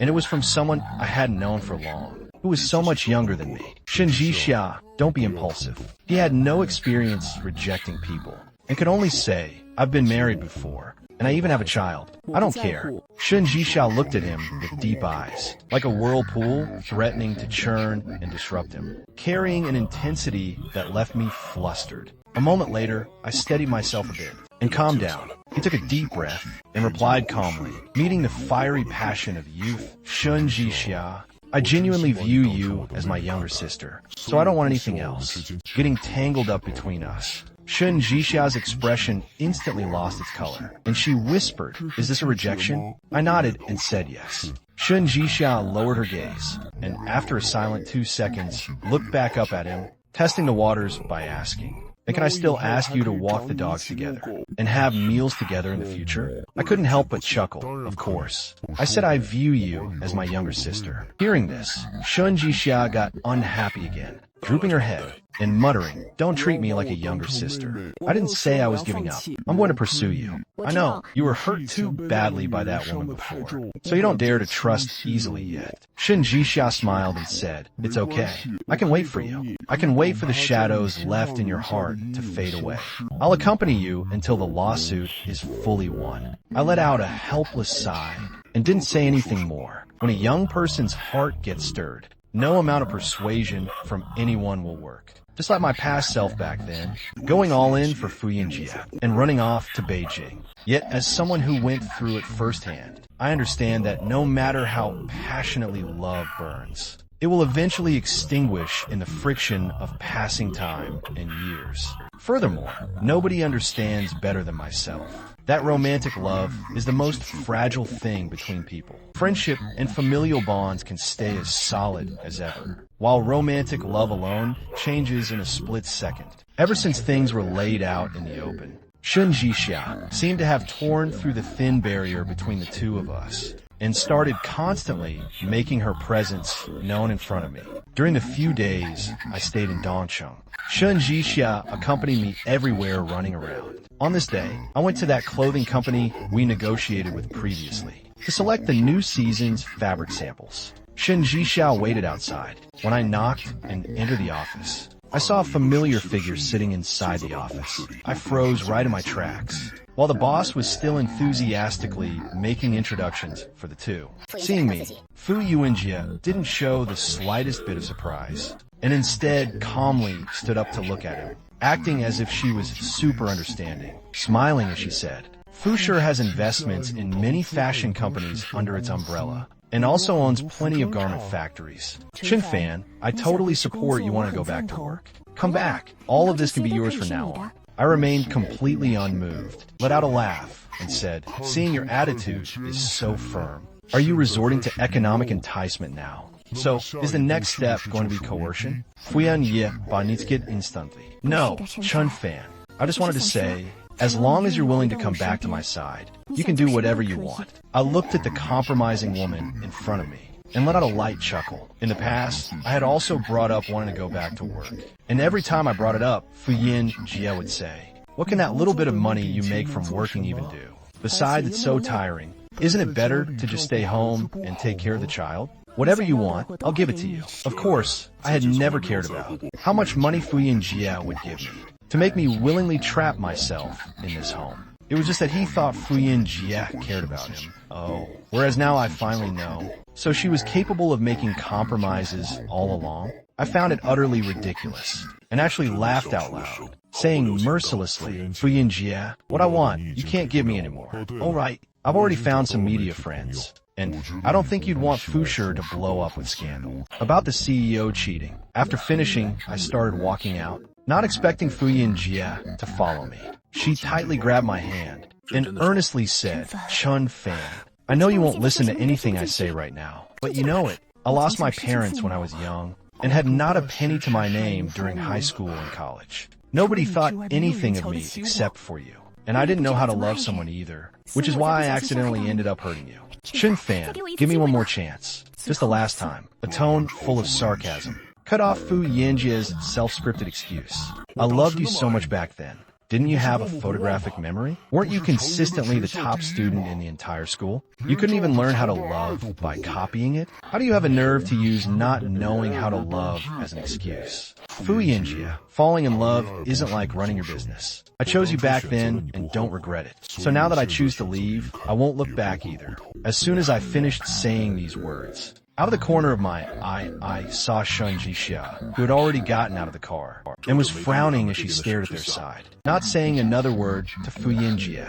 I shook off her hand and walked straight towards Shun Jixia. "Are you okay?" As soon as I walked over, Shun Jixia looked at me with worry in her eyes. My heart softened, and I shook my head with a smile. Let's go. The scene of me walking away hand in hand with another woman was glaring and bone-chilling, as if driving a solid knife straight into her own heart. Yet Fu Yinjie no longer even had the qualification to chase after him or pull him back. Fu Yinjie didn't even dare to go home anymore now, while Duzi Tung had been placed somewhere else to rest and recover, because this was a home belonging to him and me. Yet clearly, just with me missing, it felt so chillingly cold that he thought of it merely as an empty shell and no longer a home. Ever since I left, Chen Liao had also been throwing massive tantrums constantly, 1 second asking for me and the next asking for Duzi Tung. It seemed like only at this moment did Fu Yinjie finally understand what I used to give him and how much I sacrificed for their family. It was he who lacked worth. He who was too arrogant, and he who completely ruined their marriage. After that, when looking for companies, I carefully avoided anything under Fu Shi. Fortunately, things went relatively smoothly afterward. As soon as work wrapped up, I quickly left Dongsheng with Shun Jixia. Just a few days after returning to Nansheng, I received news from the court side, stating that his divorce lawsuit had been approved, and the court summons had already been sent to Fu Yinjie. Sure enough, just a few days after that, Fu Yinjie showed up outside his company entrance again and walked toward him after he got off work. Her eyes were bloodshot, and her complexion was ashen, clearly showing she hadn't slept well these past few days. Chen Fan, let's have a meal together. I looked at her and said coldly, given our current relationship, that seems quite unnecessary. Fu Yinjie gave a bitter smile. Can't we even have a meal before our divorce is finalized? Chen Fan, just consider it taking pity on me. I ultimately agreed. I could also tell that Fu Yinjie had something she wanted to say to me. This time, Fu Yinjie picked a Western restaurant and even handed the menu over to me. I casually ordered a few items, and while waiting for the food to arrive, asked her if she had anything she wanted to say to spit out already. After all, barring any accidents, this would be the last meal they ever ate together before their divorce. Sorry, contrary to his expectations, Fu Yinjie's very first sentence was an apology. Chen Fan, all these days since you left, I've constantly been reflecting on myself. I really just had a momentary lapse in judgment, and Duzi Tung and I were just a temporary fling. I'm sorry for hurting you all this time. Fu Yinjie's voice was raspy, yet she didn't dare raise her head to look into his eyes. I know I'm a piece of trash, and I don't deserve you. Fu Yinjie took a deep breath, as if having made up some kind of resolve, lifted her gaze to look at me, and said, from now on, I won't come pester you anymore. I actually had a hunch about this long ago, and didn't find it all that surprising for a moment. I twitched the corner of my lips and calmly said, if you can figure it out, that's for the best. Fu Yinjie looked at the calm and unruffled me across the table. As sour bitterness welled up in her heart, Chen Fan, even if we get divorced, can we still be friends? My expression was cold as I replied, we'll see. Fu Yinjie nodded, feeling that leaving even a sliver of leeway was fine. This meal was probably the most peaceful one the two of them had eaten together ever since I left the capital. After finishing, they said their goodbyes and parted ways. I pulled Fu Yinjie's number out of the blacklist and set the date for their divorce registration to next Tuesday. Fu Yinjie was silent for a moment and agreed. With that, a major weight on my mind was finally lifted the very second day after Fu Yinjie sought me out. Shun Jixia anxiously called me out. Big bro Chen Fan, what's going on? Did that woman come looking for you again to say something? I couldn't help but chuckle and explain to her, no, she promised she won't come pester me anymore. You can rest easy. Hearing this, Shun Jixia on the other end of the phone finally breathed a sigh of relief, being even more excited than he was himself, and proposed taking him to a bar to re-experience the atmosphere and energy of young people. I hadn't frequented places like that much after getting married, but egged on by Shun Jixia, I happily agreed. However, truth be told, Shun Jixia didn't actually take him to those sketchy, mixed-crowd bars, but instead took him to a cozy lounge bar run by someone she knew. As soon as the two of them walked in, the bartender was pleasantly surprised. Oh, Miss Shun is here. Did you bring your boyfriend along? Shun Jixia glared at him and snapped. Don't talk nonsense. I didn't mind it at all, and just smiled after the two of them found a spot and sat down. He asked Shun Jixia, "Do you come here often?" Terrified that he would misunderstand, Shun Jixia quickly said, "I own this place, though I don't come here very often." I was amazed, young and successful, opening your own place at such a young age. Shun Jixia's cheeks flushed from the praise, and she looked at him with deep, heavy eyes, whispering, "So, maybe in your eyes I'm still a kid, but I'm already 23 today, not a child anymore." I understood what she meant and smiled as I changed the subject. "Then you should take advantage of not graduating yet, to have a proper romance while still in school." Hearing me say that, Shun Jixia stopped playing guessing games and asked straight out, "Big Bro Chun fan, are you not going to give me a single chance at all?" Ich glänzte her, helplessly saying, "Shun Jixia, you're just acting on a temporary impulse." I'm not. Shun Jixia's expression and tone were exceptionally serious. "Big Bro Chun fan, if you're only afraid of this, then you can completely trust me, okay?" I saw the passionate, burning light in the young girl's eyes. In the past, Fu Yinjia had never looked at me with that kind of gaze. And precisely because of that, I was unusually calm right now instead. I took a sip of the drink in my cup, lowered my gaze, and whispered, "Shun Jixia, I just finished a failed marriage, so I don't have any extra energy to jump right into another relationship." Hearing him say that, Shun Jixia's eyes lit up instead, and she happily asked, "So it's not a rejection, you just need time, right?" I thought about it for a moment, and bluntly said, "You could understand it that way." Shun Jixia's cheeks flushed red with joy, and she pursed her lips and smiled. "That's okay, Big Bro Chin fan. I can wait for you. I'm willing to give you time, and I'll prove to you that I'm different from that woman." I smiled and shook my head without saying anything. He didn't believe a fire would burn that intensely forever. Shun Jixia officially started pursuing me. This matter even reached the ears of Shun's mother. She was a very open-minded parent, and even knowing about my past, she didn't harbor any prejudice against him. Instead, she said, "Just follow your own heart." It felt almost like she was telling him in another way that his relationship with Shun Jixia wouldn't affect him and Shun's mother. Over the weekend, Shun Jixia invited him to visit her company. I didn't turn it down. However, once we arrived at the place, I discovered that Shun Jixia's company was running quite successfully and professionally. It was located in a towering office building, not too big, but the interior furnishings were very minimalist and grand. Moreover, the staff members were mostly young people who followed Shun Jixia in calling him Big Bro Chin fan. Having been stuck at home for so long, I had never interacted with so many contemporary college students all at once. For a moment, I felt like I had grown several years younger myself.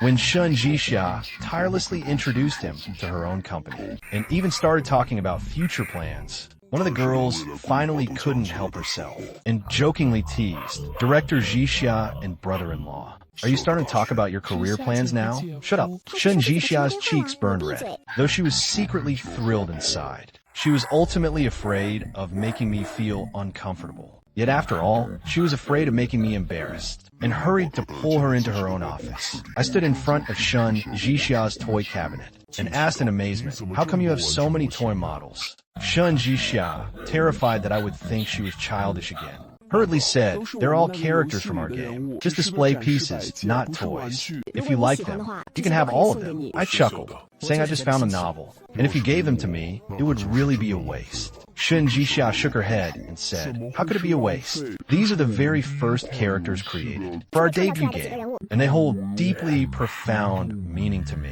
I wouldn't be willing to give them to anyone else, but being able to give them to you makes me so happy." The words spoken by the person in front of me were extremely sincere, sounding nothing like a smoothly rehearsed line. Even though I repeatedly turned her down, Shun Jixia still insisted on giving these models to him. Those little character models were just like bits of Shun Jixia's heartfelt sincerity, creeping into the softest part of my heart. I didn't know when they started taking root and sprouting there. Nanqing's temperature dropped slowly, but it eventually cooled down step by step. Probably having stayed in the capital for too long, I wasn't all that afraid of the cold anymore. Dressing too thinly for work, the consequence was getting sick. Running a high fever of 39 degrees Celsius, I ended up hospitalized on a 4 drip. Upon finding out, Shun Jixia panicked and worried sick, staying awake the entire night and guarding his bedside to check his temperature. In the middle of the night, as I groggily opened my eyes,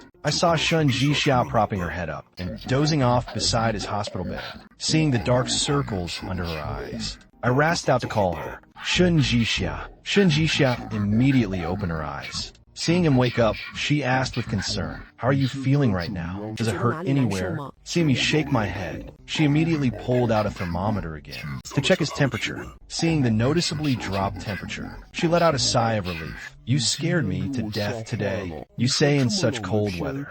How could you just wear a thin jacket to come to work?" I smiled at her and said, "Thanks, Shun Jixia. I'm feeling a lot better now." Shun Jixia pouted and said, "But being sick is still really miserable, right? You have no idea how worried I was about you today." A wave of indescribable, obscure bitterness welled up inside my heart. Perhaps because once you fall sick, all sorts of hard-to-put-into words emotions start to churn. Shun Jixia was still about to nag a bit more when she looked up and saw my eye sockets are red. Startled by this, she immediately asked, "What's wrong?" "Big bro Chun fan, I didn't mean to scold you just now. I was just scared your cold would get worse." Sorry, I was amused again by how quickly he thought he was in the wrong. I sniffled and said in a muffled voice, "I'm not mad. I just feel it's all so surreal. In the past, I was always the one taking care of others and never had anyone else around when I got sick to care about me this much and take care of me." Shun Jixia instantly understood what he was talking about and thought of who he meant. Gathering her courage, she grabbed his hand resting beside the bed and said with a serious tone, "Big bro Chun fan, as long as you need me, I will be by your side from now on." At this very instant, I genuinely had the thought of impulsively agreeing to her right then and there and starting a brand new relationship with her to make up for the wounds I suffered in the past. Yet reason took the high ground first. Faced with the girl's passionate pursuit, he only smiled and said, "Thank you." He saw the light of expectation in the girls. Eyes dimmed down once again. The company gave me 3 days of sick leave, but after staying in the hospital for a day, I went home. However, I couldn't sit still. Even without going to the company, I would do whatever little chores I could manage around the house. By evening, Shun Jixia even wanted to ask me out to walk the dogs, to shake off the sick vibes. "Big bro Chun fan, after you get better, there's a joint prom at our school next week. Would you want to come hang out?" Shun Jixia suddenly asked, testing the waters. I was stunned for a second and immediately replied, "Forget it. Those are all activities for you youngsters." Shun Jixia burst out laughing and said, "Why do you always talk about yourself like you're so old and stuffy? Actually, you don't look old at all. Last time I brought you to the studio, they all thought you were my senior schoolmate." What she said made me feel a bit embarrassed. But since Shun Jixia invited him so warmly, I couldn't just turn her down either. I thought about it and said, "How about this? If I have time then, I'll go with you. If the company has stuff to do, then there's no helping it." Shun Jixia smiled and chuckled, "You'll definitely have time." However, I hadn't expected that the day Shun Jixia mentioned happened to be a Wednesday, right in the middle of a workday. Originally, I thought for sure I wouldn't be able to go, but right at noon that day, Shun's mother called me into her office and helplessly said, "That brat rarely asks me for favors anyway, and since there's nothing much going on this afternoon, just to have a good time with her." Dazed, I walked out of the company and saw Shun Jixia standing in front of the car and waving at me with a beaming smile. However, Shun Jixia didn't take him straight to the school right away, but instead led him to a nearby shopping mall first. She said, "Let's go buy an outfit to wear to the prom." Then, she marched me straight into a formal attire boutique. I hadn't bought clothes in a very long time, let alone these kinds of handsome suits. He used to love buying them too, and if there was no occasion to wear them, he'd just wear them at home. But Fuyin Jie always said he was being wasteful, so after that he rarely bought anymore. "Big bro Chun fan, I think this set suits you so well." In a daze, when I looked up again, I met the girl's bright, clear eyes. In her hands, she was still carrying a very handsome white suit. I took it over and changed into it. Stepping out of the fitting room, I saw Shun Jixia's eyes looking as if they were glowing. "Too handsome," Shun Jixia praised unreservedly. I somewhat uncomfortably tugged at the hem of my clothes, and when standing in front of the full-length mirror, seeing my tall and upright figure, I suddenly realized that I hadn't bought nice clothes in a very long time. My once bright and confident self seemed to have also drifted along with that failed, unbearable to look back on marriage, submerged in the long river of time. Yet at this moment, I felt as though I'd found back a tiny bit of that past feeling. After buying the clothes, the two of them wore them straight to the school prom venue. The prom was held in a certain auditorium hall of the school, swarming with lively sounds and moving figures inside. Hey look, our director Jisha actually brought someone here. Director Jisha, has the old iron tree finally blossomed? Which department's junior schoolmate is this? How come we've never seen him before? You could tell Shun Jisha was well liked. As the moment they walked in, many people proactively stepped forward to greet him. Curious and friendly gazes kept falling onto me. Shun Jisha just held my hand, glanced at those troublemakers, and snapped. Stop messing around and making a fuss. I originally thought Shun Jisha was going to clarify their relationship, but the next second, I felt Shun Jisha turn her head to look at me, curving the corners of her lips as she said, still pursuing him. What am I going to do if you guys scare him off? As soon as those words came out, a wave of cheering and jeering erupted all around. I was infected by the bustling, fiery atmosphere and sank right into the youthful exuberance of these youngsters. Jisha quietly led me away to a secluded spot and whispered, "Big Brochin fan, may I have this dance with you?" Ballroom dancing used to be my absolute forte too. Only I hesitated. I haven't danced in many years. Shun Jisha held out her palm and laid it flat in front of him, her eyes reflecting the flowing lights of the room. "It's okay, I'll teach you." My heart was bewitched by her, and I placed my hand on top of hers, melting into the surging crowd together with her. At first, I was still a bit uncomfortable, unable to let go, and stepped on Shun Jisha's feet several times. Shun Jisha couldn't help but chuckle. "Why don't you just step directly onto the top of my feet, big bro Chun fan? I'll lead you through the dance." I gave her a harmless glare, saying, "I can manage." "All right then." Shun Jisha still put on a look of utter regret. However, having been good at it in the past after all, I quickly got the hang of it and became quite proficient. Whether it was the restless music ringing in my ears, or the clamorous conversations around, at this moment, it only made me even more exhilarated. The passionate youth I had never possessed before seemed to have been found back by me right at this moment. After finishing the dance, Shun Jisha led me to an empty classroom next to the grand hall.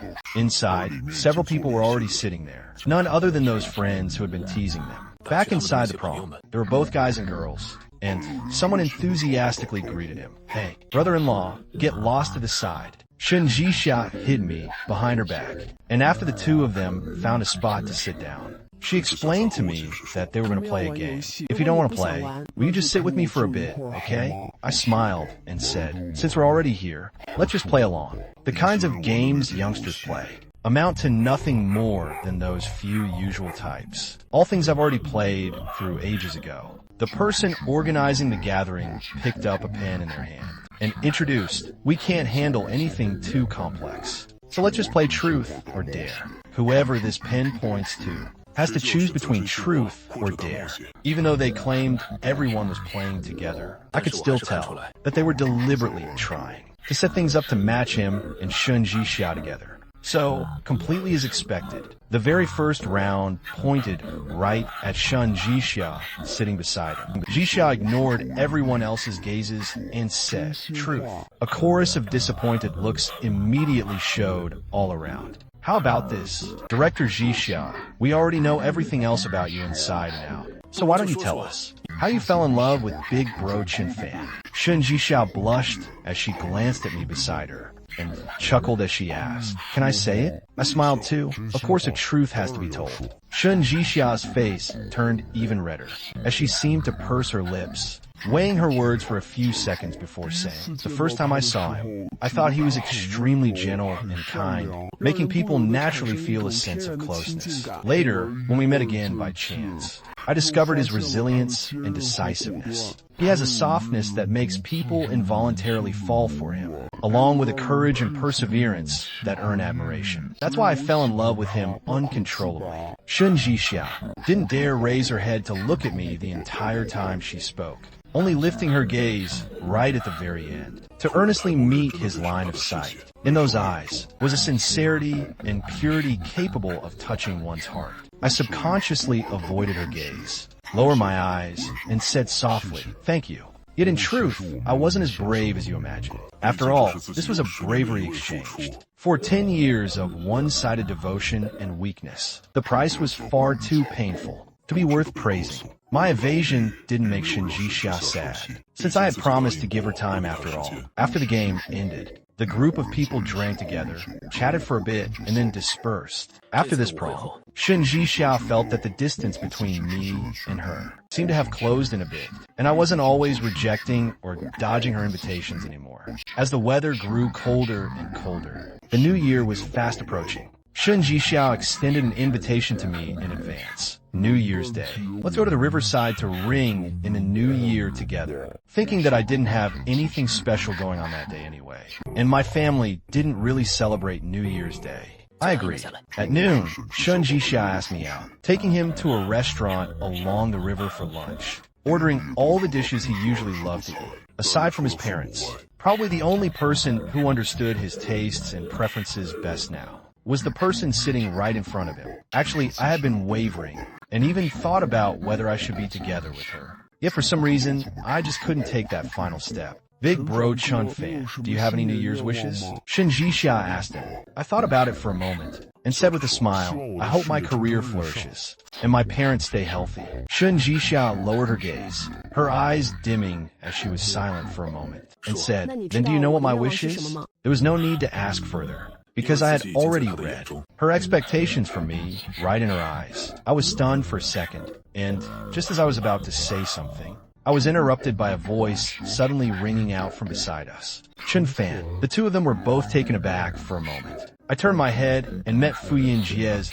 pleasantly surprised gaze. Ever since the divorce, the two of them hadn't seen each other for almost 2 months. Fuyin Jie had tried contacting him, but I used the excuse of being busy with work to rarely. I was stunned for a second and looked at her in surprise. What are you doing here? Fuyin Jie glanced over at the sullen-faced Shinjisha, then looked back at me and said calmly, on a business trip. I nodded and offhandedly asked, what about Chun Liao? At home, someone is keeping him company. I understood. To someone like Fuyin Jie, no holiday, and no person could ever delay her work.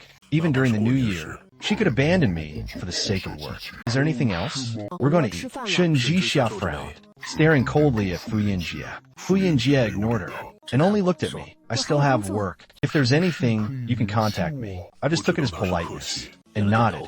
After Fuyin Jie left, I looked up and saw Shinjisha looking sullen and propping her chin up in a daze. Not knowing what to say either, I just checked the time and, like coaxing a child, said to Shinjisha, it's almost midnight. Let's go watch the fireworks. It's nice over there too. Shinjisha only then nodded and immediately said okay. Quite a few people were already standing by the floor-to-ceiling windows. Shinjisha held my hand tightly to keep him from getting squeezed in the crowd. When midnight struck, the fireworks along the river shot up into the high sky, right on schedule. Happy New Year, Big Bro Chin Fan. I heard Shinjisha say it right in his ear. He instinctively turned his head, only to see Shinjisha also lowering her head to look at him with a shy smile.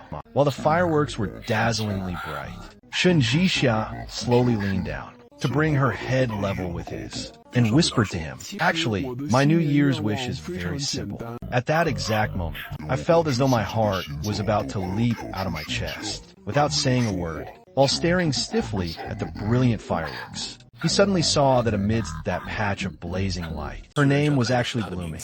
His eyes widened in shock, and he snapped his gaze towards Shinjisha. Shinjisha smiled gently. Big Bro Chun Fan. My New Year's wish is to hope you stay this happy forever.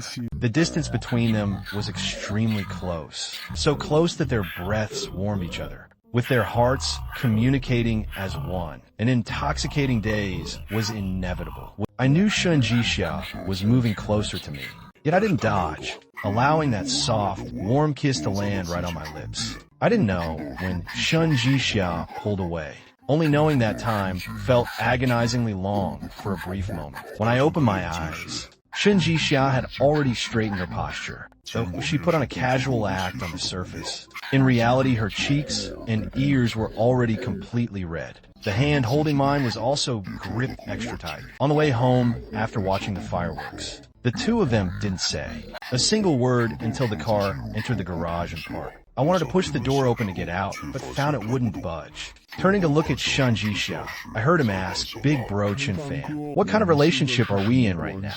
He suddenly asked. I was extremely nervous, with a chaotic train of thought, refusing to let myself give an irrational answer. Lowering my eyes and pausing for a moment, I said to Shun Jixia, "Give me some time to think about it." Okay, able to get an answer like this. Shun Jixia already seemed exceptionally happy and immediately replied, "Okay, big bro Chin fan, I'm willing to wait for you." Returning home, I lay in bed tossing and turning, unable to fall asleep. Staring blankly at the pitch-black ceiling, I felt a vague sense of regret. Why on earth was I possessed by a ghost at that moment and didn't dodge? Just then, my phone chimed with a notification. Thinking it was a message sent by Shun Jixia, I opened it only to find out it was actually Fuyin Jie. "Are you together with that young brat?" I frowned and replied unhappily, "This doesn't seem to concern you. We're already divorced. What does she mean by coming to ask about my personal private matters now?" Fuyin Jie was silent for a long time before admitting defeat and replying with an apology. "I'm just afraid you're being deceived by her. She's indeed very outstanding. But didn't she tell you that her company was acquired by a foreign gaming corporation? That gaming corporation is precisely her father's company. Perhaps she'll be heading abroad very soon to inherit her father's legacy." At this exact second, the burning hot blood all over my body turned ice cold for a good long while before I responded. "How do you know?" Fuyin Jie answered open and square. "She's too young, and I'm afraid you'll be blinded by her." The anger in my heart outweighed my disappointment towards Shun Jixia. I angrily replied, "If Fu Xiaojie still wants me to keep your contact info, please stop interfering in my personal matters. Sorry, I was just worried about you." I didn't reply to Fuyin Jie anymore. I spent the entire night thinking about Shun Jixia's matter. Is what Fuyin Jie said true? Is she going abroad? Then why didn't she leak a single bit of news to me? Even kissing me last night, although I hadn't slept all night, I still forced myself to pull it together and went to the company. Shun's mother noticed he had something on his mind and asked him what happened. I didn't hide it and directly asked her if Shun Jixia was going abroad. Seeing Shun's mother's hesitant expression, I knew right then that what Fu Yinjie had told me last night was true. However, although Shun's mother didn't deny it, she still said to him, "I'm not too clear on the specifics of this matter either. But Shun Jixia's father indeed has always had the intention of having her develop her career abroad. She herself hasn't stated her stance yet." I lowered my gaze, tugging at the corner of my lips as I said, "I understand. Thank you for telling the truth." I didn't feel all that sad. After all, this little thing, compared to the suffering he endured over those 10 years of marriage, was merely a drop in the ocean. It was a good thing I hadn't actually agreed to her last night. Otherwise, things would really be tangled beyond clearing up. At noon, Shun Jixia received news from Shun's mother and hurried over from the company to find me. "Big bro Chun fan, even for your sake, I won't go abroad. Please believe me." He smiled to hell. It said, "Shun Jixia, if you want to leave, then leave. We have no relationship binding us together, so you don't need to say it's for my sake." Seeing my cold expression, Shun Jixia's figure instantly stiffened, swallowing the bitterness welling up in her throat. She stared unblinkingly at him. "Chun fan, don't you trust me?" I smiled, shook my head, and said, "What I mean is, we are nothing to each other. So if you really want to leave, you don't need to take me into consideration." Shun Jixia's eye sockets turned red, and she said earnestly, "I won't go. I want to stay here and be by your side." I sighed, patted her shoulder, and said, "Shun Jixia, don't gamble your own future on an uncertain relationship." After saying that, I turned and walked away, not caring at all how Shun Jixia reacted. Actually, it wasn't that I didn't trust Shun Jixia. It was just that my past self had also given up my own career. Like this for Fuyin. Yeah. Yet if possible, he would even wish he could travel back in time to slap himself awake. That was why I couldn't endorse this kind of approach from Shun Jixia. Ever since that day, Shun Jixia hadn't come looking for me again, and I was busy with the fashion design draft for the next season, so we didn't contact each other.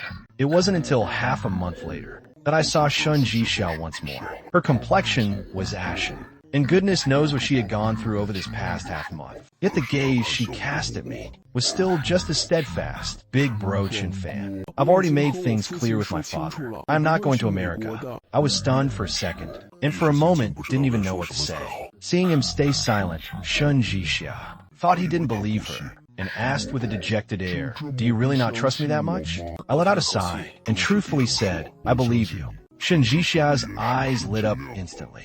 Yet I immediately followed up with, "But Shun Jixia, I must tell you this. If I had an opportunity like that, I definitely wouldn't give it up." Shun Jixia was taken aback, a vague, ominous premonition stirring in her heart. I looked at her and said earnestly, "Our company's headquarters is in France. This time, the spring limited collection is being spearheaded by my drafts. If I do well this time, there's a very high possibility I'll go develop my career in France." Seeing the person in front of me, still gazing at him with deep affection and shock, I still gritted my teeth and hardened my heart to say, "Shun Jixia, I could never give up my career." France's fashion industry is a place every designer wants to squeeze their way into, and it had always been my dream too. Back in my university days, I had once received an offer that could lead me straight there. It was a pity that my younger self, for the sake of that laughable true love, ended up missing out on it for so many years. And now, having once again gotten an opportunity like this, placed right in front of me, I wouldn't give it up no matter what. My parents were also very supportive, having made things abundantly clear to Shun Jixia. I then dedicated myself wholeheartedly back into my career.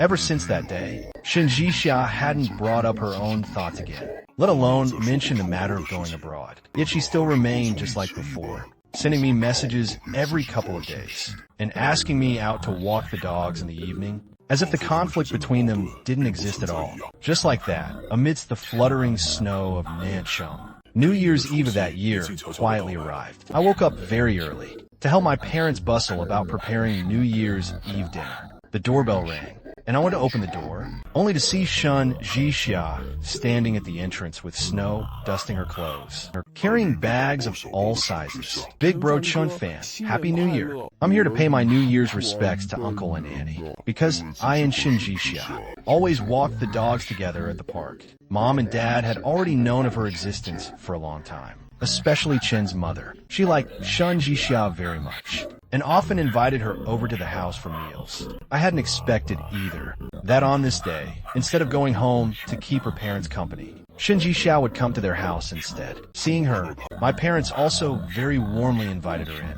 When sitting where Chen's father and mother couldn't see, Shun Jixia leaned in slightly and whispered in my ear, "Big Bro Chun fan, I've thought it through. If you want to go to France, I'll go with you." I was stunned beyond words, and when I turned my head to ask her about it, she had already turned around and gone to the kitchen to help out. Shun Jixia was simply the kind of kid parents love the most, bustling around with everything, snatching to do every chore, so much that even stern, unsmiling Chen's mother flashed a gratified smile at her. During the meal, Chen's mother kept piling food into her bowl, and Shun Jixia happily uttered sweet, crowd-pleasing words. Not long after finishing lunch, Shun Jixia left, as she also had to go back home to spend the new year with her family. Chen's mother stuffed a large red envelope into her hands. While I walked her downstairs, I finally had time to ask her, "Are you going to France too?" Shun Jixia nodded and smiled as she said, "My dad has already dropped the idea of making me go to America. If you're going to France, then I'm following you there too. I have enough confidence that even starting over from scratch, I could do really well." The light of her confidence dazzled my eyes and also plucked at my heartstrings. I avoided her scorching gaze and said, "Shun Jixia, I'm Phoenix, Big Bro Chun fan. Don't rush to reject me, okay? I said I'm willing to wait for you and give you time. This is my own choice." Her tone was exceptionally solemn, as if she really had thought things through deeply.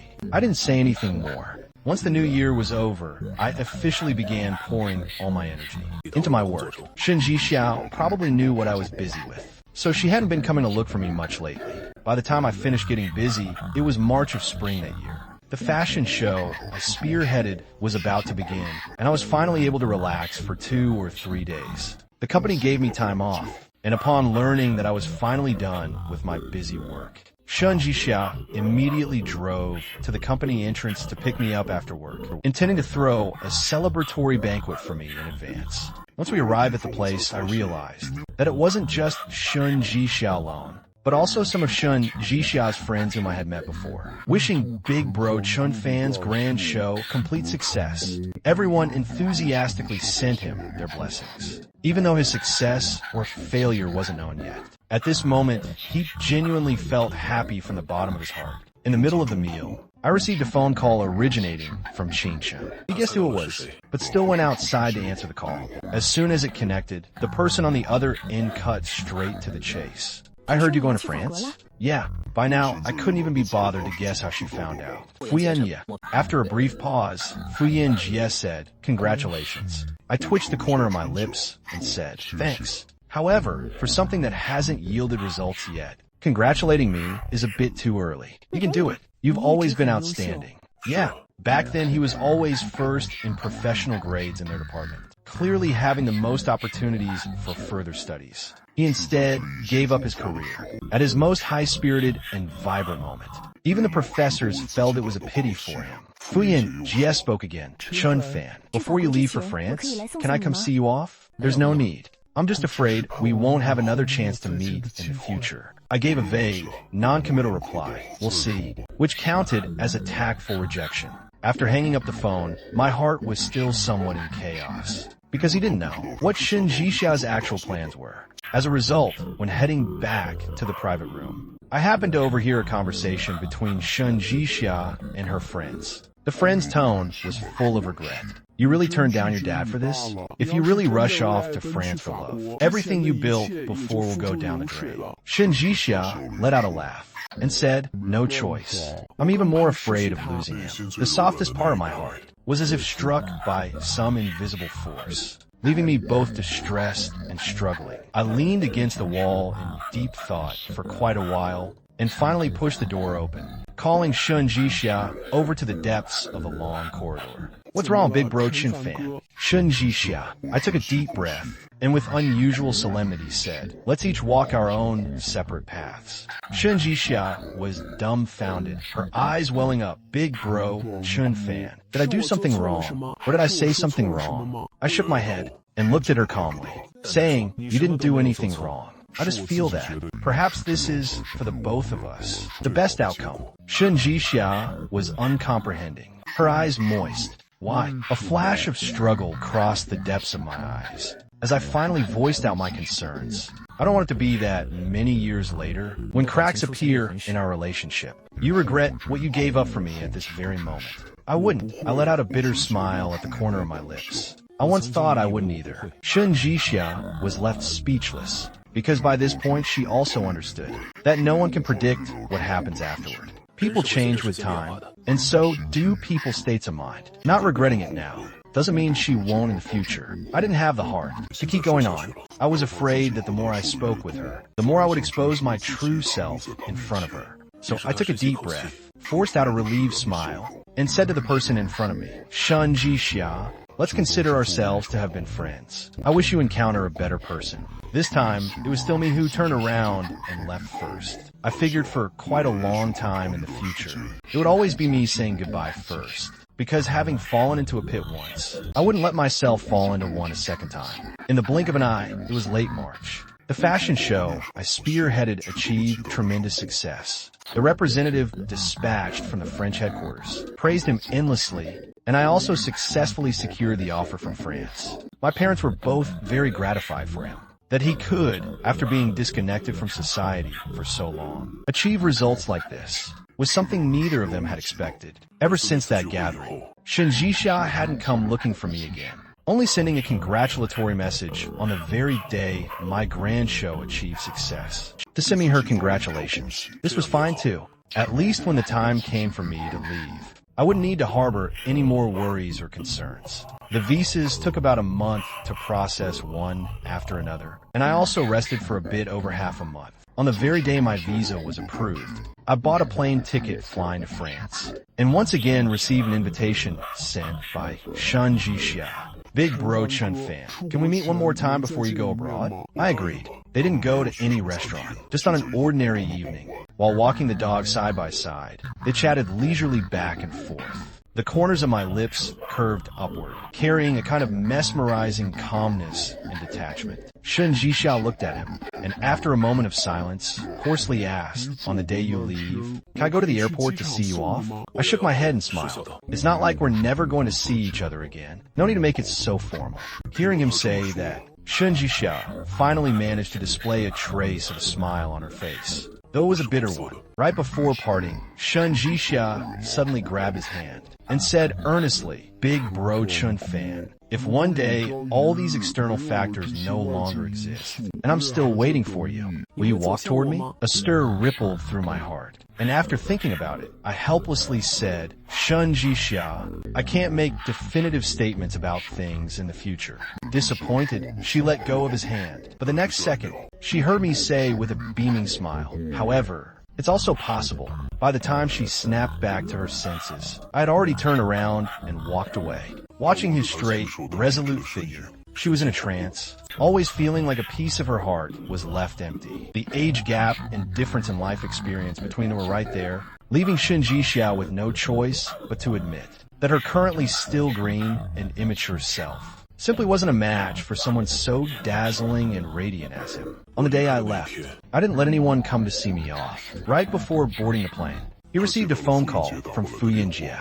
On the other end of the line was the woman's slightly repressed voice. "Have you already arrived at the airport?" "Yeah." The woman was silent on the other end for a long time, before hoarsely saying, "Shun fan, may the road ahead be smooth and open, and may you find peace and safety year after year." This was ever since their divorce, the first time I smiled sincerely, returning my well wishes that everything goes your way, as free as the wind.